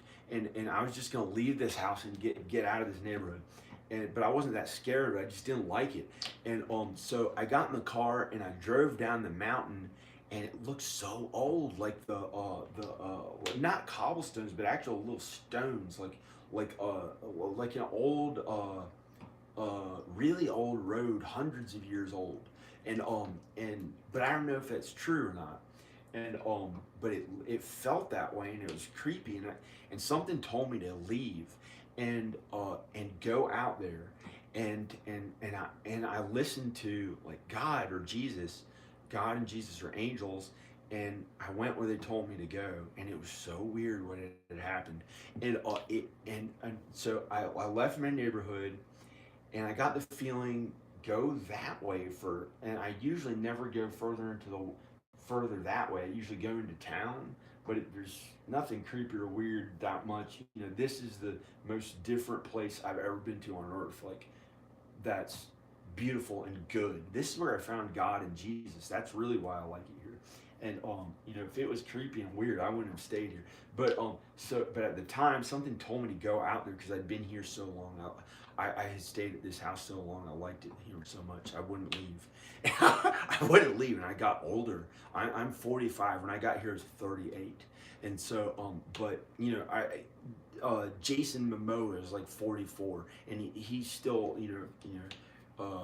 Chris Pratt, like there are people who are in their prime who still, you know, it's possible for me to do the things that make me happy and motivated and excited to maybe do one day, or to at least do a little more than I've done now with my films and stuff, and to really be with my wife and kids. But if she's told me no like 400 times, I don't know. And so, but you know, she used to always say she'd say no, she didn't want to be in the movie, but then she ended up being in the movie anyway because she really wanted to be in the movie, and I haven't, you know, it's not. Anyway, she said she would never get back with me before, and then she got back together with me before it changed her mind. So I don't know, but it's not worth suffering for. It's already been 7 years hoping that she and the kids would be back together. So I listened to the voices, and anyway, I had been here so long in the woods that I got a little older, and you know, I look young still. I could, you know, if I work out a bunch, and I actually have to pee right now, but if I work out a bunch, I could start looking really good. But but I went to, something told me to go that way. And they have nice neighborhoods there. It's nothing creepy that I know of. And so something told me to, I'm not going to say his name. I'm not going to say his name. Something told me to go to my friend's house who has like,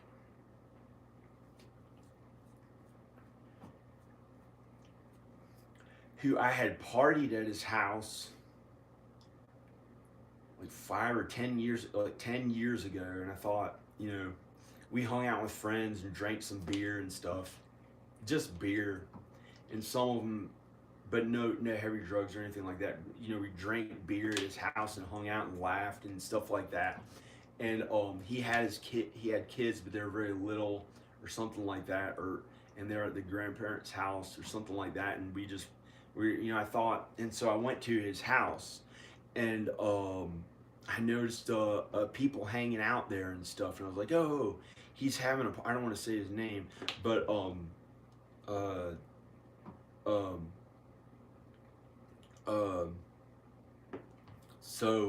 this other thing happened later, but anyway, back then, I guess we're still good friends. I don't know, but there's a party or something, not really he doesn't want to call it a party, but it looked like a party, and there are people at his house in cars, and I was like, hey, cool. It's like he used to have parties there, and sometimes a Christmas party or Halloween party or something like that, or birthday or something that he'd ask us to go to his house sometimes, and we drink alcohol a little bit, or just a few friends getting together and we drink alcohol, and so I thought, oh, it's him and his friends or something. I'll show up and talk to him and get along like the old days, like, you know, high school friends or something getting together again. So and this is why I think something told me to leave the neighborhood. I was here so long, and I went to, and I got out of the car and I started walking up, and there are these teenagers. It looked like a party, like a high school party or something, and I was like, wow, are those his kids or something? And they were teenagers. They were the ones partying, and they were the ones partying. These big kids who were the ones partying, and I didn't know where my friend was, and I guess he was inside the house. I was like, okay, his kids got big, and so his son walked up and he was like this tall or something. And he was like, okay, and and like,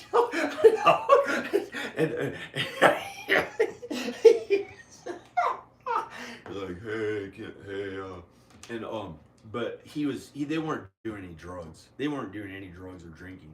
They weren't doing any of that. They weren't allowed to. They're too young. and so, but who cares about that shit that much? And but so he said, I'll get my dad, and or so he went. He knocked on the door, and his dad came out, and he can get in better shape. I know that now. But somebody wanted me to see how many years, like God and Jesus wanted me to see how many years had gone by, and with my and and he looked older, like he had aged, and he was heavy, and and he had gotten older and heavy, and and but we're good friends, and he had a little puffiness in his eyes, and he can actually work out if he wants to get into working out, he can do something about it. So but he was just a little heavier, and even when I was in my 30s, my eyes got puffy, but I never showed it in videos. I was like a little too much. And but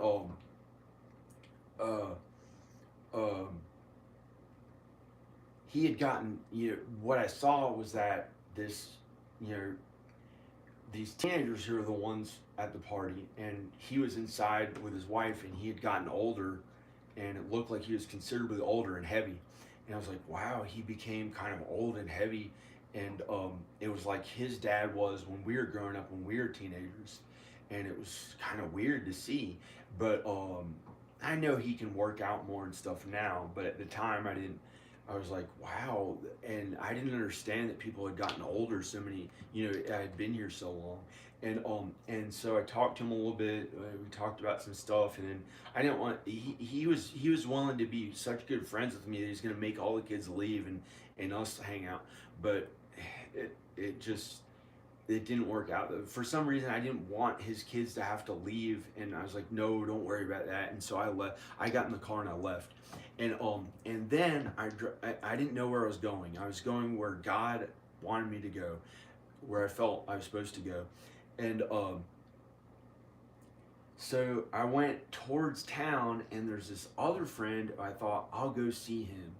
And so I went to his house. I think I went then. And I saw my other friend, and he had a giant gray old man's beard that was down to here. He had an old man's like an old man's gray beard that it was down to here, and he was kind of young in the face, but he had puffy eyes too. That he had gotten kind of out of shape and stuff, and I was like, wow, he got old or something. And he has a son, but his son's a little younger. No. And so I couldn't believe that so many years had gone by, that they were like, many like young kids would think they're old or something, but and I know he can, he probably gets in shape here and there, but that one guy had been an athlete after high school in his 30s or something. I helped him, I believed in him, and I said, and somehow he got in really good shape and became an athlete. And I think he worked at it too hard, and he didn't feel like driving in the gym or something. He just stopped working out. I don't know. And so but they had considerably gotten older, and God wanted to show me that years had gone by when I was at this house, and so I think. But then,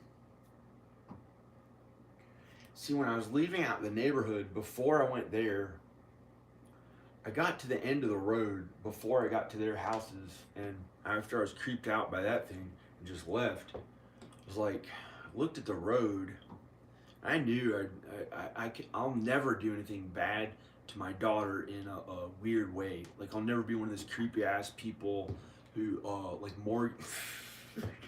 I don't know, there's weird, creepy people. So that's not a worry. There's never any worry about doing anything bad or weird in a bad way. And it's just impossible. I think that stuff's disgusting and gross, and I can't do anything wrong. But somehow, um, somehow, it was like before I even got to their house, there's something beautiful and good. When I was at the end of the Solonovich Road and I was about to pull onto the regular road, when I was still in this neighborhood, and it was like, wow, this place is really cool. I've never seen. It was like something about this neighborhood. It was like, I'm probably gonna stay here. You know, that little thing didn't mean anything. There's no house like this or neighborhood like this on earth that I've ever been to, and there's nothing like this. There are no houses on earth that I've ever, or places that I've ever been to like this. So you know, but this neighborhood, and so so like I kind of like this place. I was almost gonna almost gonna just get on a plane or something or just leave, and then I liked it too much, and it was like, you know, there's no place like this on earth that I've ever seen, and or felt good about, and with God and Jesus, and known was good, and so I saw my friends and stuff, but you know, I'm just not that close to him as much anymore. I'm not that close to him as much anymore, and but I'm close to them, and they're friends. They're friends. They're really good. Maybe I'll get closer to them again. I don't know. Maybe I'll get closer to them again. I really don't know. But I've been in this neighborhood, and I pretty much don't go anywhere besides my parents' house, and I don't know. I probably look like one of the heavy people too. I don't know. But so I'd rather be here. This neighborhood is different from anywhere, and it's not all like, you know, you can be yourself here. I don't know, but there's just, so I'd rather be here than out there.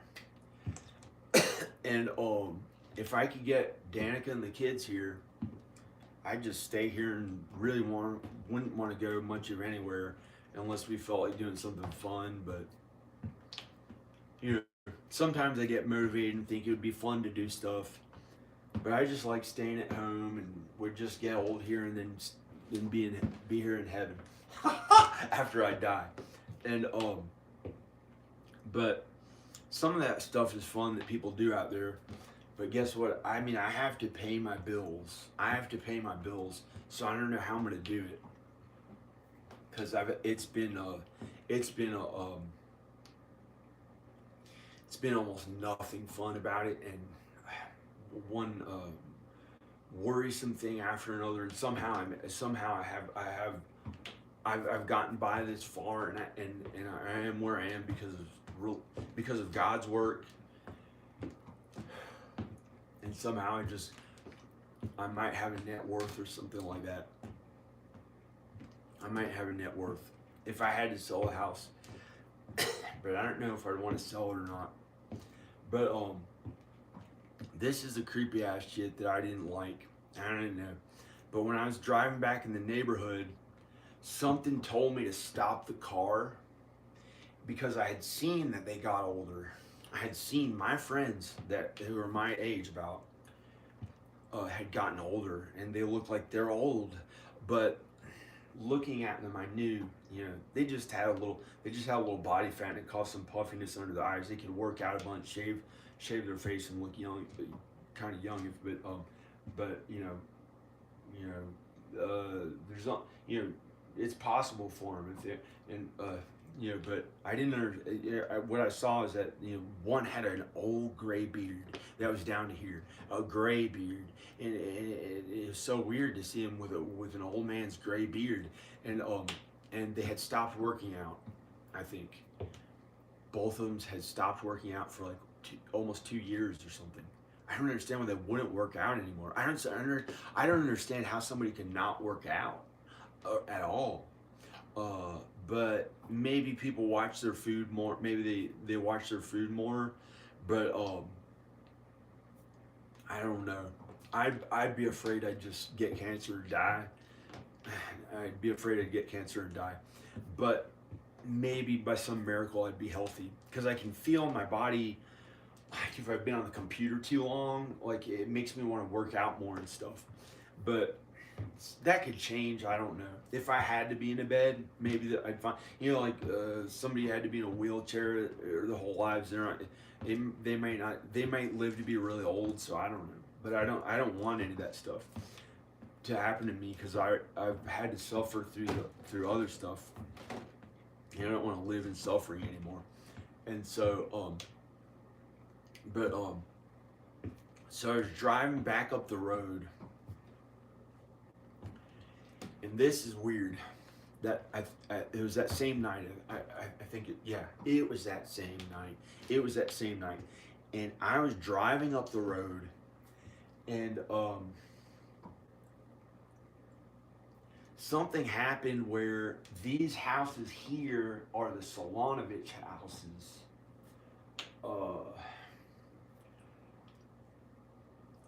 I don't know. I'd like to own some of them so that I don't have to even think about these two neighbors sometimes for what I've had to be through those two neighbors. But I don't know. But I don't know. I don't know. But that's not right. That man, he should be there, and I don't know why, but he's supposed to be there. And the other guy should just be nice to him or whatever. But he's okay. He's pretty good. But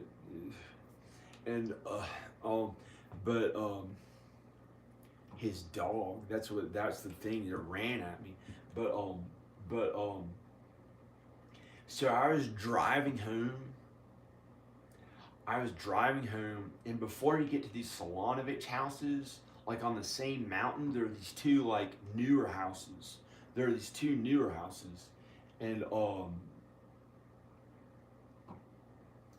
newer houses that used to be worth more than this one, but I think mine's worth.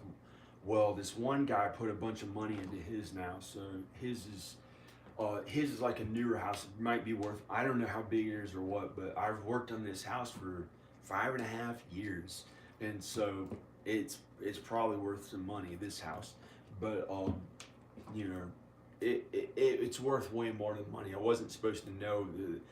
I wasn't supposed to think about what this house is worth, and I wasn't supposed to really know what it's worth, other than it's like really special, and but it's it's a really special place. There's no place like it. But when I was driving up that night, it was like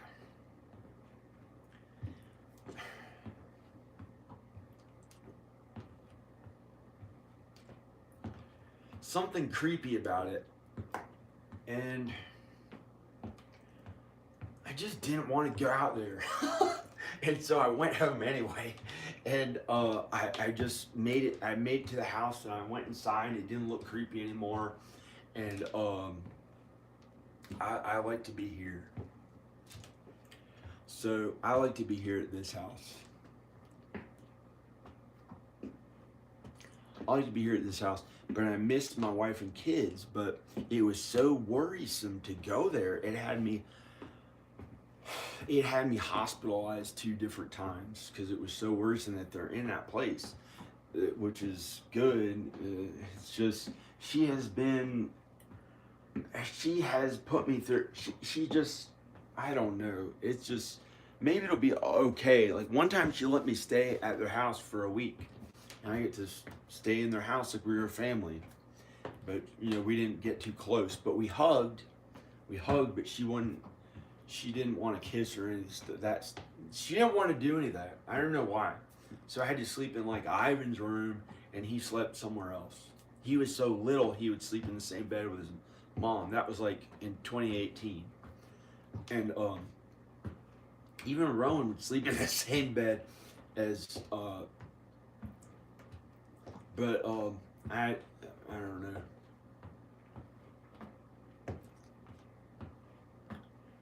And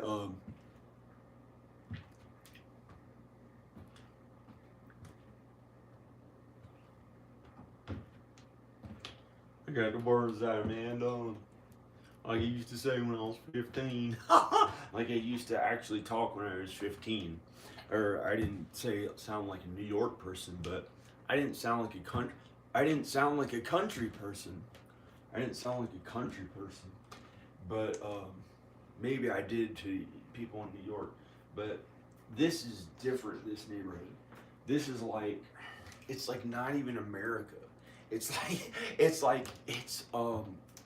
no offense to America, but this is way better than like the regular American stuff.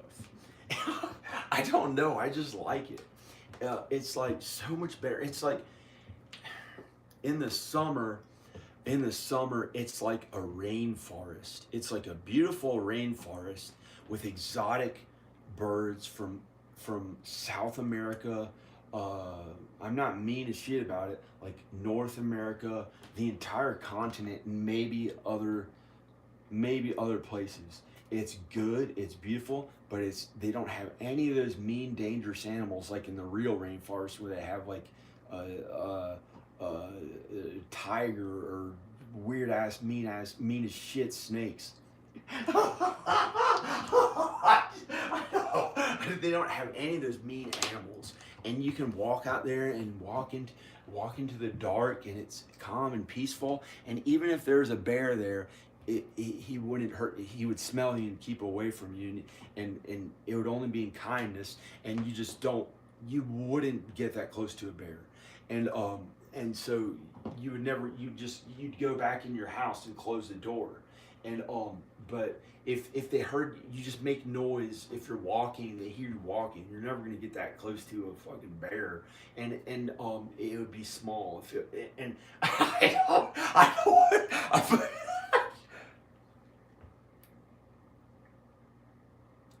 One time that little cute dog, who was nice, that little dog who just and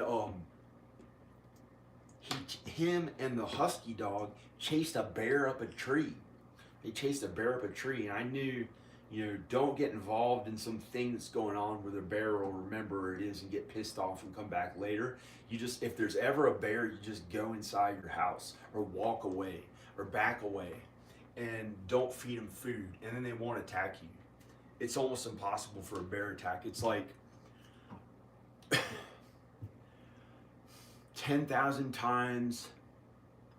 No, it's 800 times less likely than getting struck by lightning. It's 800 times or 200 times less likely than getting struck by lightning. It's 1 in 800 million that you even get attacked, and you wouldn't be killed. It's even less likely to be killed. So you just don't. There are three. That just doesn't happen. So they're nice too. They just want easy to get to food, and nobody hurts anyone here, and so it's like this is literally where I found God. Well, it's not like this is where I found God and Jesus, on that couch, on that little couch, more than I had ever known that really that's what everything's about. And I had gotten more and more kind as I got towards buying this house, and then I got to this house, and I kept getting more and more kind and good. And then I found God and Jesus. I found God and Jesus on that couch, and started reading the Bible and learning more about the Bible and the truth and God's truth and what everything's really about. But you have to go out there and interact with people. So that's so much. That can sometimes be so much God's work that I was put in a hospital, and it was so much for others, and so little for the things I enjoyed and for myself, and all for others. Like in Texas, where I had blasphemed. I had never I when I was much younger, I blasphemed God and Jesus, but I don't do it anymore at all. But I had said mean things about Texas. I was like, "You fucking people," or something like that. But yeah, some people in this neighborhood may have yelled. But uh, but uh, there's this girl who's in this neighborhood who's like, "Fuck you," or no, no, she never. There's nobody in that neighborhood like that. But there's one who's like a hippie, and I don't know. But they're nice. They're nice. That girl's not even here anymore. But she owns the house, but she's not here. But that's not even her. She like one time she drove really fast next to stuff or something and got angry one time and did that. But she's always been kind to get, I guess, kind of, I don't know. But and I don't know. But she's not in this neighborhood anymore. So she owns the house there, but she hasn't been living at it anymore. And it's like when people start getting more sinful, they leave the neighborhood. Like there's this guy. It's like the neighborhood doesn't want. It's like not the neighborhood, but God doesn't want them in the neighborhood. And if they're mean and they have like some big genocide Nazi a little bit shit that they kind of like make fun of black people and shit, kind of a little bit like that. They start driving up the road and they get so fucking scared. They get. I don't mean to curse. They get scared or they get angry, and then sometimes when they're going down the hill, their car breaks. But sometimes it may happen to good people. I don't know. I don't know. And but there's this guy who got pissed off and started being mean. He started being mean, and he had to leave the neighborhood. And Alex got a little more sinful. Not that bad, but he was thinking about women way too much, and he was being a little lustful, and he was being I think a little more sinful.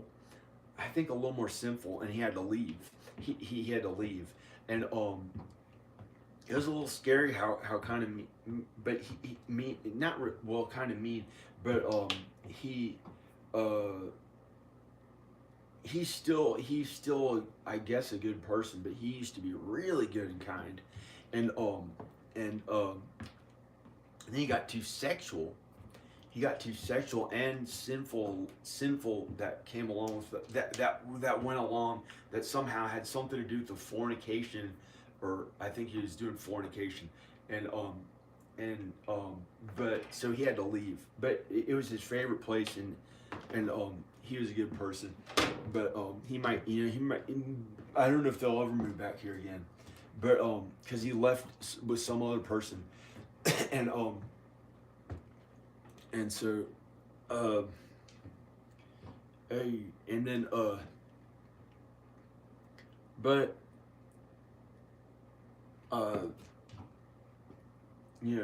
it's just an earthly place. This neighborhood is just an earthly place.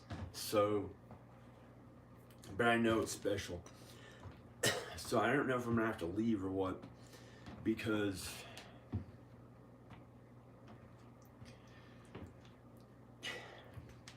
I've tried to stay too long. I've tried to stay so much that I wouldn't leave. And I'd like to just stay here till I get really old, but I don't have enough money. I don't have enough money. I have to work at stuff. And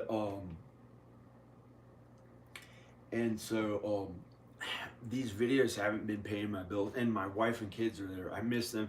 Oh, I've wanted to die 3,000 times. It's been suffering. But then, when it comes down to it, I'd never kill myself. I've never kill myself. I'll never kill myself.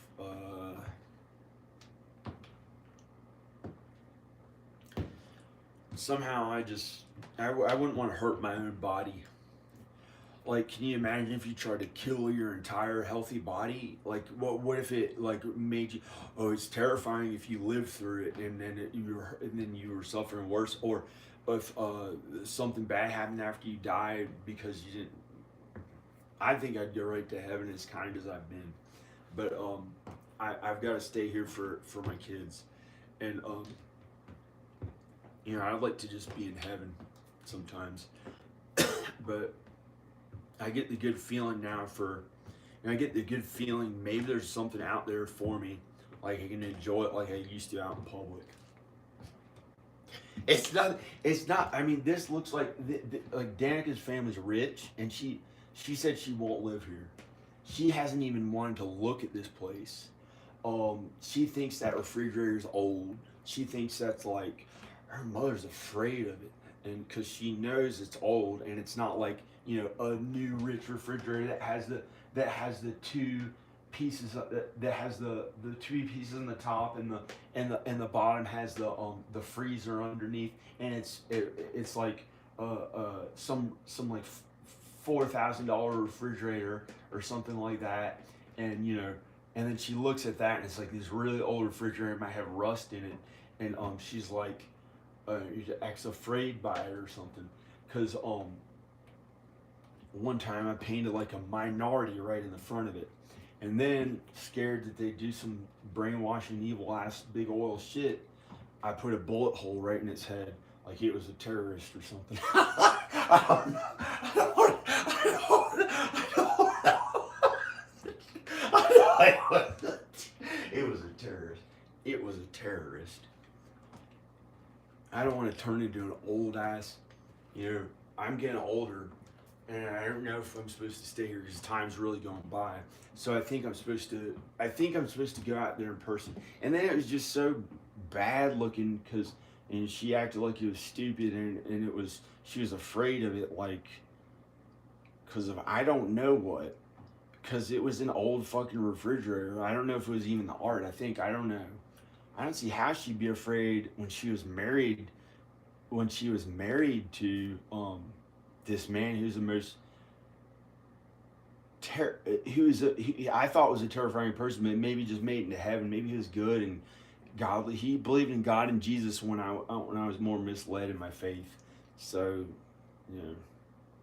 I don't know. Maybe he made it to heaven, but I was terrified of him because he was like the opposite political beliefs of me, and he liked big oil. He liked eating red meat in the meat industry. He liked playing football. He was an all-star football person on Texas A&M. Texas A&M football I think had a scholarship. He was one of the star players there on Texas A&M, and he owned an oil company, a small oil company. He wasn't really rich, but it was like a small oil company. But he paid his bills more, I think, at being a lawyer, and he did everything like his ways that he liked to do. He'd show up like he was kind of like a rich man. He'd have like a Hawaiian shirts. He'd wear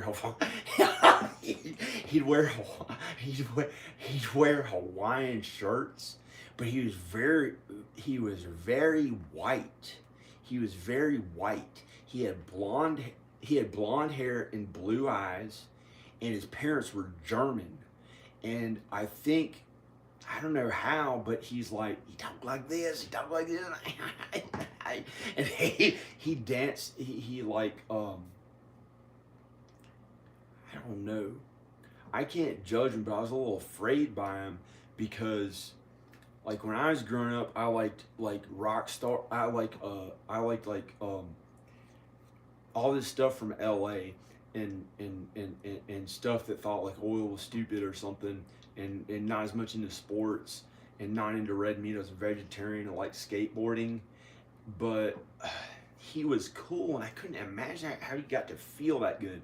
And he liked cool stuff too, I guess. He had like a really new fast silver Mercedes, and they always had new cars, and he had this like pretty super new car in the inside, And one time he drove me around Houston and went like really fast. And he had all the he had all the adrenaline in his face and everything. I looked at him. He's going, yeah, there's something in his. And I was like, and I could never do anything like that because I didn't get to feel that good. Like he did a job he liked.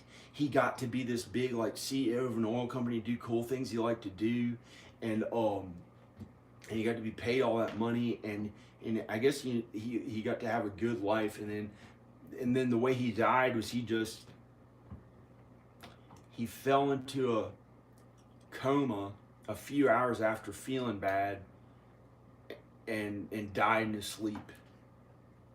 And there's all and that's how he died. So I think he got to feel pretty good about stuff his entire life or something. And but he believed in God and Jesus. He believed in God and Jesus at a time. He believed in God and Jesus at a time when I was like, I believed in God and Jesus, but I thought it was okay to be like, I thought yin and yang, the Chinese beliefs, like where maybe there's something good about it. And I started asking him, like I said, what do you think of yin and yang? And like as soon as he knew I was saying yin and yang, before I could get to it, I said, do you do you believe that, do you think there's anything good about like the yin and yang? And he said he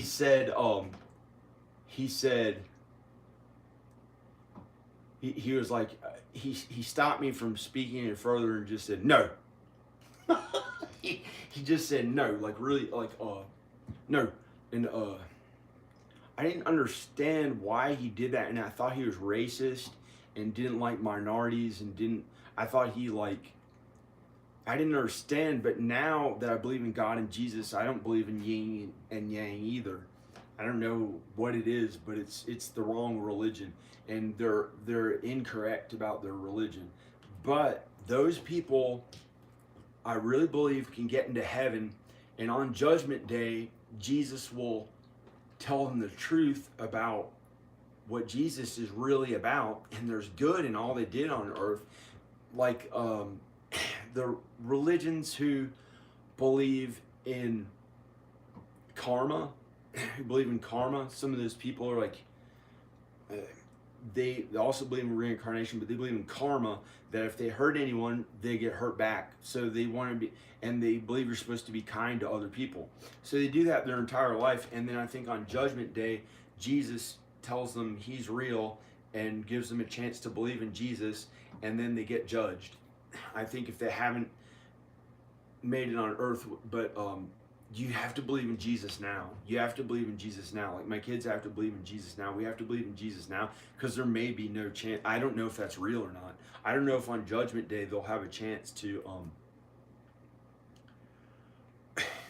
get into heaven or not. But I think that I know the Bible says we'll be judged on Judgment Day, and many Christians are worse than some of the other religion people. But I don't know. But I know for my kids, they've got to believe in Jesus with all they have right now before it's too late, and I have to show them how to be. But I don't know how I'm going to get to Texas. So, and it was so worrisome that I had to be hospitalized twice. Once when I went there, I was hospitalized for 2.5 weeks. And another time I was hospitalized for a week, trying to get there to be there for him. And it was like, I don't know. It just wasn't easy. But other times, it was really amazing getting to be it was really good getting to be a family, getting to be a family again. But some crazy shit happened to me at the end of 2014, and it was terrifying. And I think it was just really bad. And I don't even like talking about it. It just feels bad, and it just feels bad. But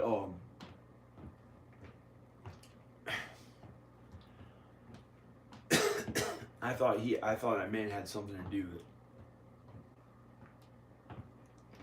I thought that man had something to do with it. I thought he did some shit to my brain because he was so pissed off at what Obama had done to the country. And he used his power. He used it to like make me be like him or something. And it was terrifying. It was terrifying. And so I don't know if he had something to do with it or not, but I think he had something to do with it. But and so I painted this refrigerator on top of that like Muslim terrorist, had a bullet hole through his head. To I don't know what. When I literally painted it, I was so free from all that hate and the American genocide and the slavery of black people and all the meanness and bad of the world up here that I could be myself for once, and they didn't make me into the more simple their ways of who knows. It was so bad and horrifying what they scared me into being, what they did to me. And so so when I painted something in this refrigerator, I painted what looked like almost like back in the Obama days before all the craziest ever political stuff happened that I'd ever heard of in America, but it's probably been worse at some time somewhere, and or worse, you know, because they had wars and people killed people and crap, so I don't even know. But I painted like a really minority looking, like almost like a Muslim, almost pretty much like a terrorist, and just painted it right on my refrigerator. I painted it right on my refrigerator, but not someone who would hurt anybody, not somebody who would ever hurt anybody. And that was the ideas I pushed out in California that they put Obama in office for, that I thought I would get to be president for, was kindness to every last person on earth, holding hands in peace and love and kindness, and no more weapons, no more fighting, and everyone got along and everyone was happy and everyone got along and it was getting along. And that's why I thought like it was kindness to them. I couldn't see why George Bush or one of those people said, yep, everyone who has dark skin, a big nose, and a beard, and dark beard, they're bad. They're bad. It's okay to look down on them. They're bad. All Muslim people are bad. Just don't even be kind to them anymore. Don't make them feel at home in America. Look down on them. I don't care which side spits on one another. The rednecks spit on this. You're acting like I'm a terrorist, spitting on someone. I don't give a shit about any of it. I don't care. I don't care. And I don't want to spit. I don't know what spitting has to do with anything. But I don't. I've done it before. One time I was like pissed off enough. Probably as a redneck. No, that'd be the worst. Thank God they never made me spit like a redneck on people. But I have spit at those fucking people when I was pissed off enough who did the bullshit ass shit that I don't like. I've actually acted like I'm spitting on them. I'd actually spit like out there somewhere when I was finally away from what they did to me and what they tried to do to me, and to make me their mean ways. So I could be myself here, but I was never as mean liberal as I was one time in California for that lasted about 2 years. Lasted about 2 years or something like that. And most of the time I was in California, it was just my regular nice self. I was kind, or I was me, and I was good. And here in Roanoke, down there in Roanoke, I was way more mean than any of it for about 3 months. For about 3 months. But by a miracle, it was only in my thoughts. And I suffered like Jesus willing for these horrors and Illuminati hell facilities all to be done to me so that no one would get hurt. And so no one was hurt from the things I had thought and tried to change the nation on with their right wing shit that they tried to do to me and make me this big like the big war hero champion of their beliefs that I never really liked since I was 12 years old. All the opposite of the stuff that I liked. The good music, like there's so many things that they took away from me and made me stand up for all those things that I was against that I thought was bad. And when I got to this house, I could act like they're Indians in the woods. They're native people who lived in the woods. And it was a rainforest. And I thought maybe native people did exist here and somehow they hid. And I thought it was peaceful and kind and good. And I felt better here than anywhere I would in America besides maybe California. I was so liberal. But that's why even in Roanoke City down there, it's liberal. You know, it's just on this side of town, it's more Republican. Down there, it's more Republican. And this neighborhood, somehow, I think is so beautiful and good, happens to be here around the regular American stuff out there. But I think it's so different and good and beautiful and good, meaning it doesn't have anything to do with how Trump called Obama good like 5 years ago. I don't know what that means, but I know what the Bible means. There's good and there's bad. There's good and there's bad. God is good. Everything about God is good. He is really, really good. It doesn't have to do, you know, God is everything is so good that we're supposed to trust Him with everything, with our anxiety and our worry and everything. And so, and our good, and we're supposed to love God with all we have and not make Him feel bad. But you know, there's no, God may be there. That might not be God. That might be somebody else thinking about sex. You know, God's everywhere, but God is everywhere. And there may be some sinful thing somebody thinks I'm doing by pointing that way or something. But God's everywhere to protect you from this sin, to protect you from the evil. God's everywhere. So, I don't know what else to say.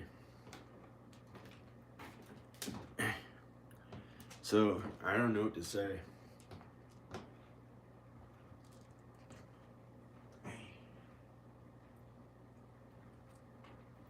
But I guess that guy was way more kind than I thought, and but he was so frightening to me.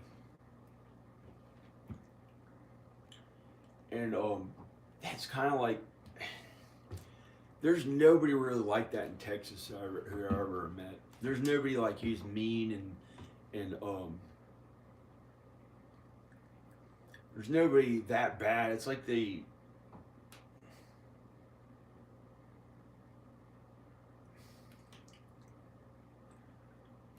no big political worry there. It's like, it's kind of okay. It's okay there.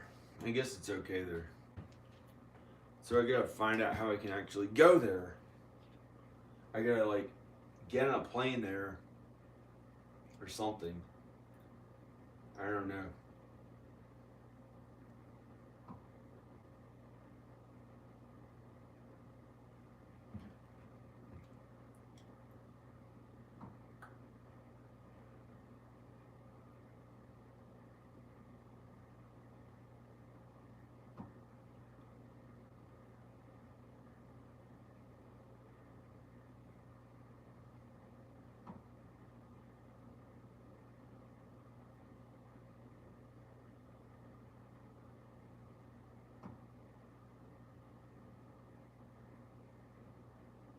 So the last time I was there, I was hospitalized for 2.5 weeks.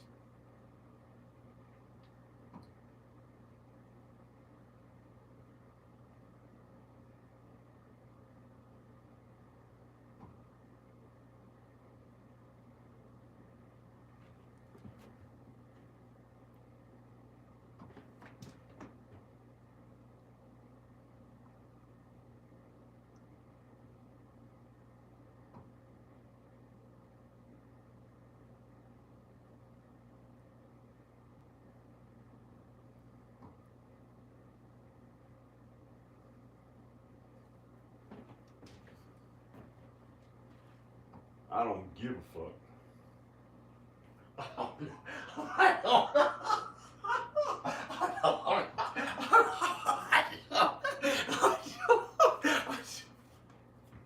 I don't know. Oh, he ain't even strong at all. He's, look at him. Looks such definition. You can see all those muscles right down there. It's so fucking ripped. I don't know. I don't know. Yeah, he finally did it, man. He finally did it. They give a fuck to watch about him for 20,000 views of a new video. It ain't that much shit, but hey, never mind. Oh, by the way, worked at this 30 years. And can't say the word years because of their anxiety. Because they're sad about it. But they want you here. Who does? I don't know. Maybe God and Jesus wants you here. Because I don't know. And that's how this is. See, that's it. They say. I don't know. I know. And that's what he thought in his head. So, I seen it, I saw it, but I didn't saw my head. And when you rhyme head and head and do this shit like that with your hand, they will try to make that shit a reality so much to get the anger out of you. Don't let them do it. Don't let them let you be angry. It's not gonna hurt you. It's not gonna hurt me. It's not gonna hurt you. Don't let them make you be angry. They'll put you to the test. And just know that it's not worth being mean about it. They can hurt your body, but they can't hurt your soul.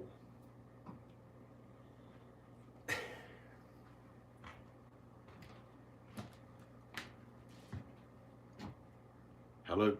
Hello? Is that you? Is that you? No. Is that you? Good old Gilligan. 52 skinny Gilligan. Good old skinny Gilligan hanging around up again. Yeah, I got skinny now. Fuck that. I don't give a fuck, motherfucker. Shit. I might shit on your doorstep, motherfucker. I'm black. I literally come back as a black man, motherfucker. And then I'll be your friend. And then I shit because I was drinking alcohol down there after I got really strong. I was black now, man. I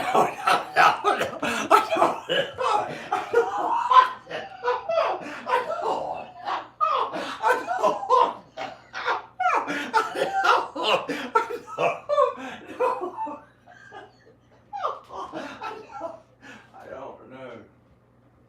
Maybe I would never hurt my skin by changing to black. But if it didn't hurt my skin, if it didn't hurt my skin, I don't know. I don't want to be black. I wouldn't do that. But I'm not gonna let some person make me come back here like some fucking little skinny fuck. You know, that's up to God, and that's wrong for me. So I don't know if that's my own fear. It's probably my own fear, but you know, that shit's not gonna happen to me, I think. And I don't know how I'm gonna end up being to make sure that doesn't happen. If somebody else is trying to make that happen when it wasn't supposed to happen, I don't know how fucking mean I'll actually be to make sure it never fucking happens. If I'm that mean and pissed off, you know, I don't know what's wrong with me. I'm pretty mad. I don't know. I'm pretty mean. I'm pretty mean. If I would do that, that's pretty bad. If and when this happens and you don't do this, and if you do that, then you won't.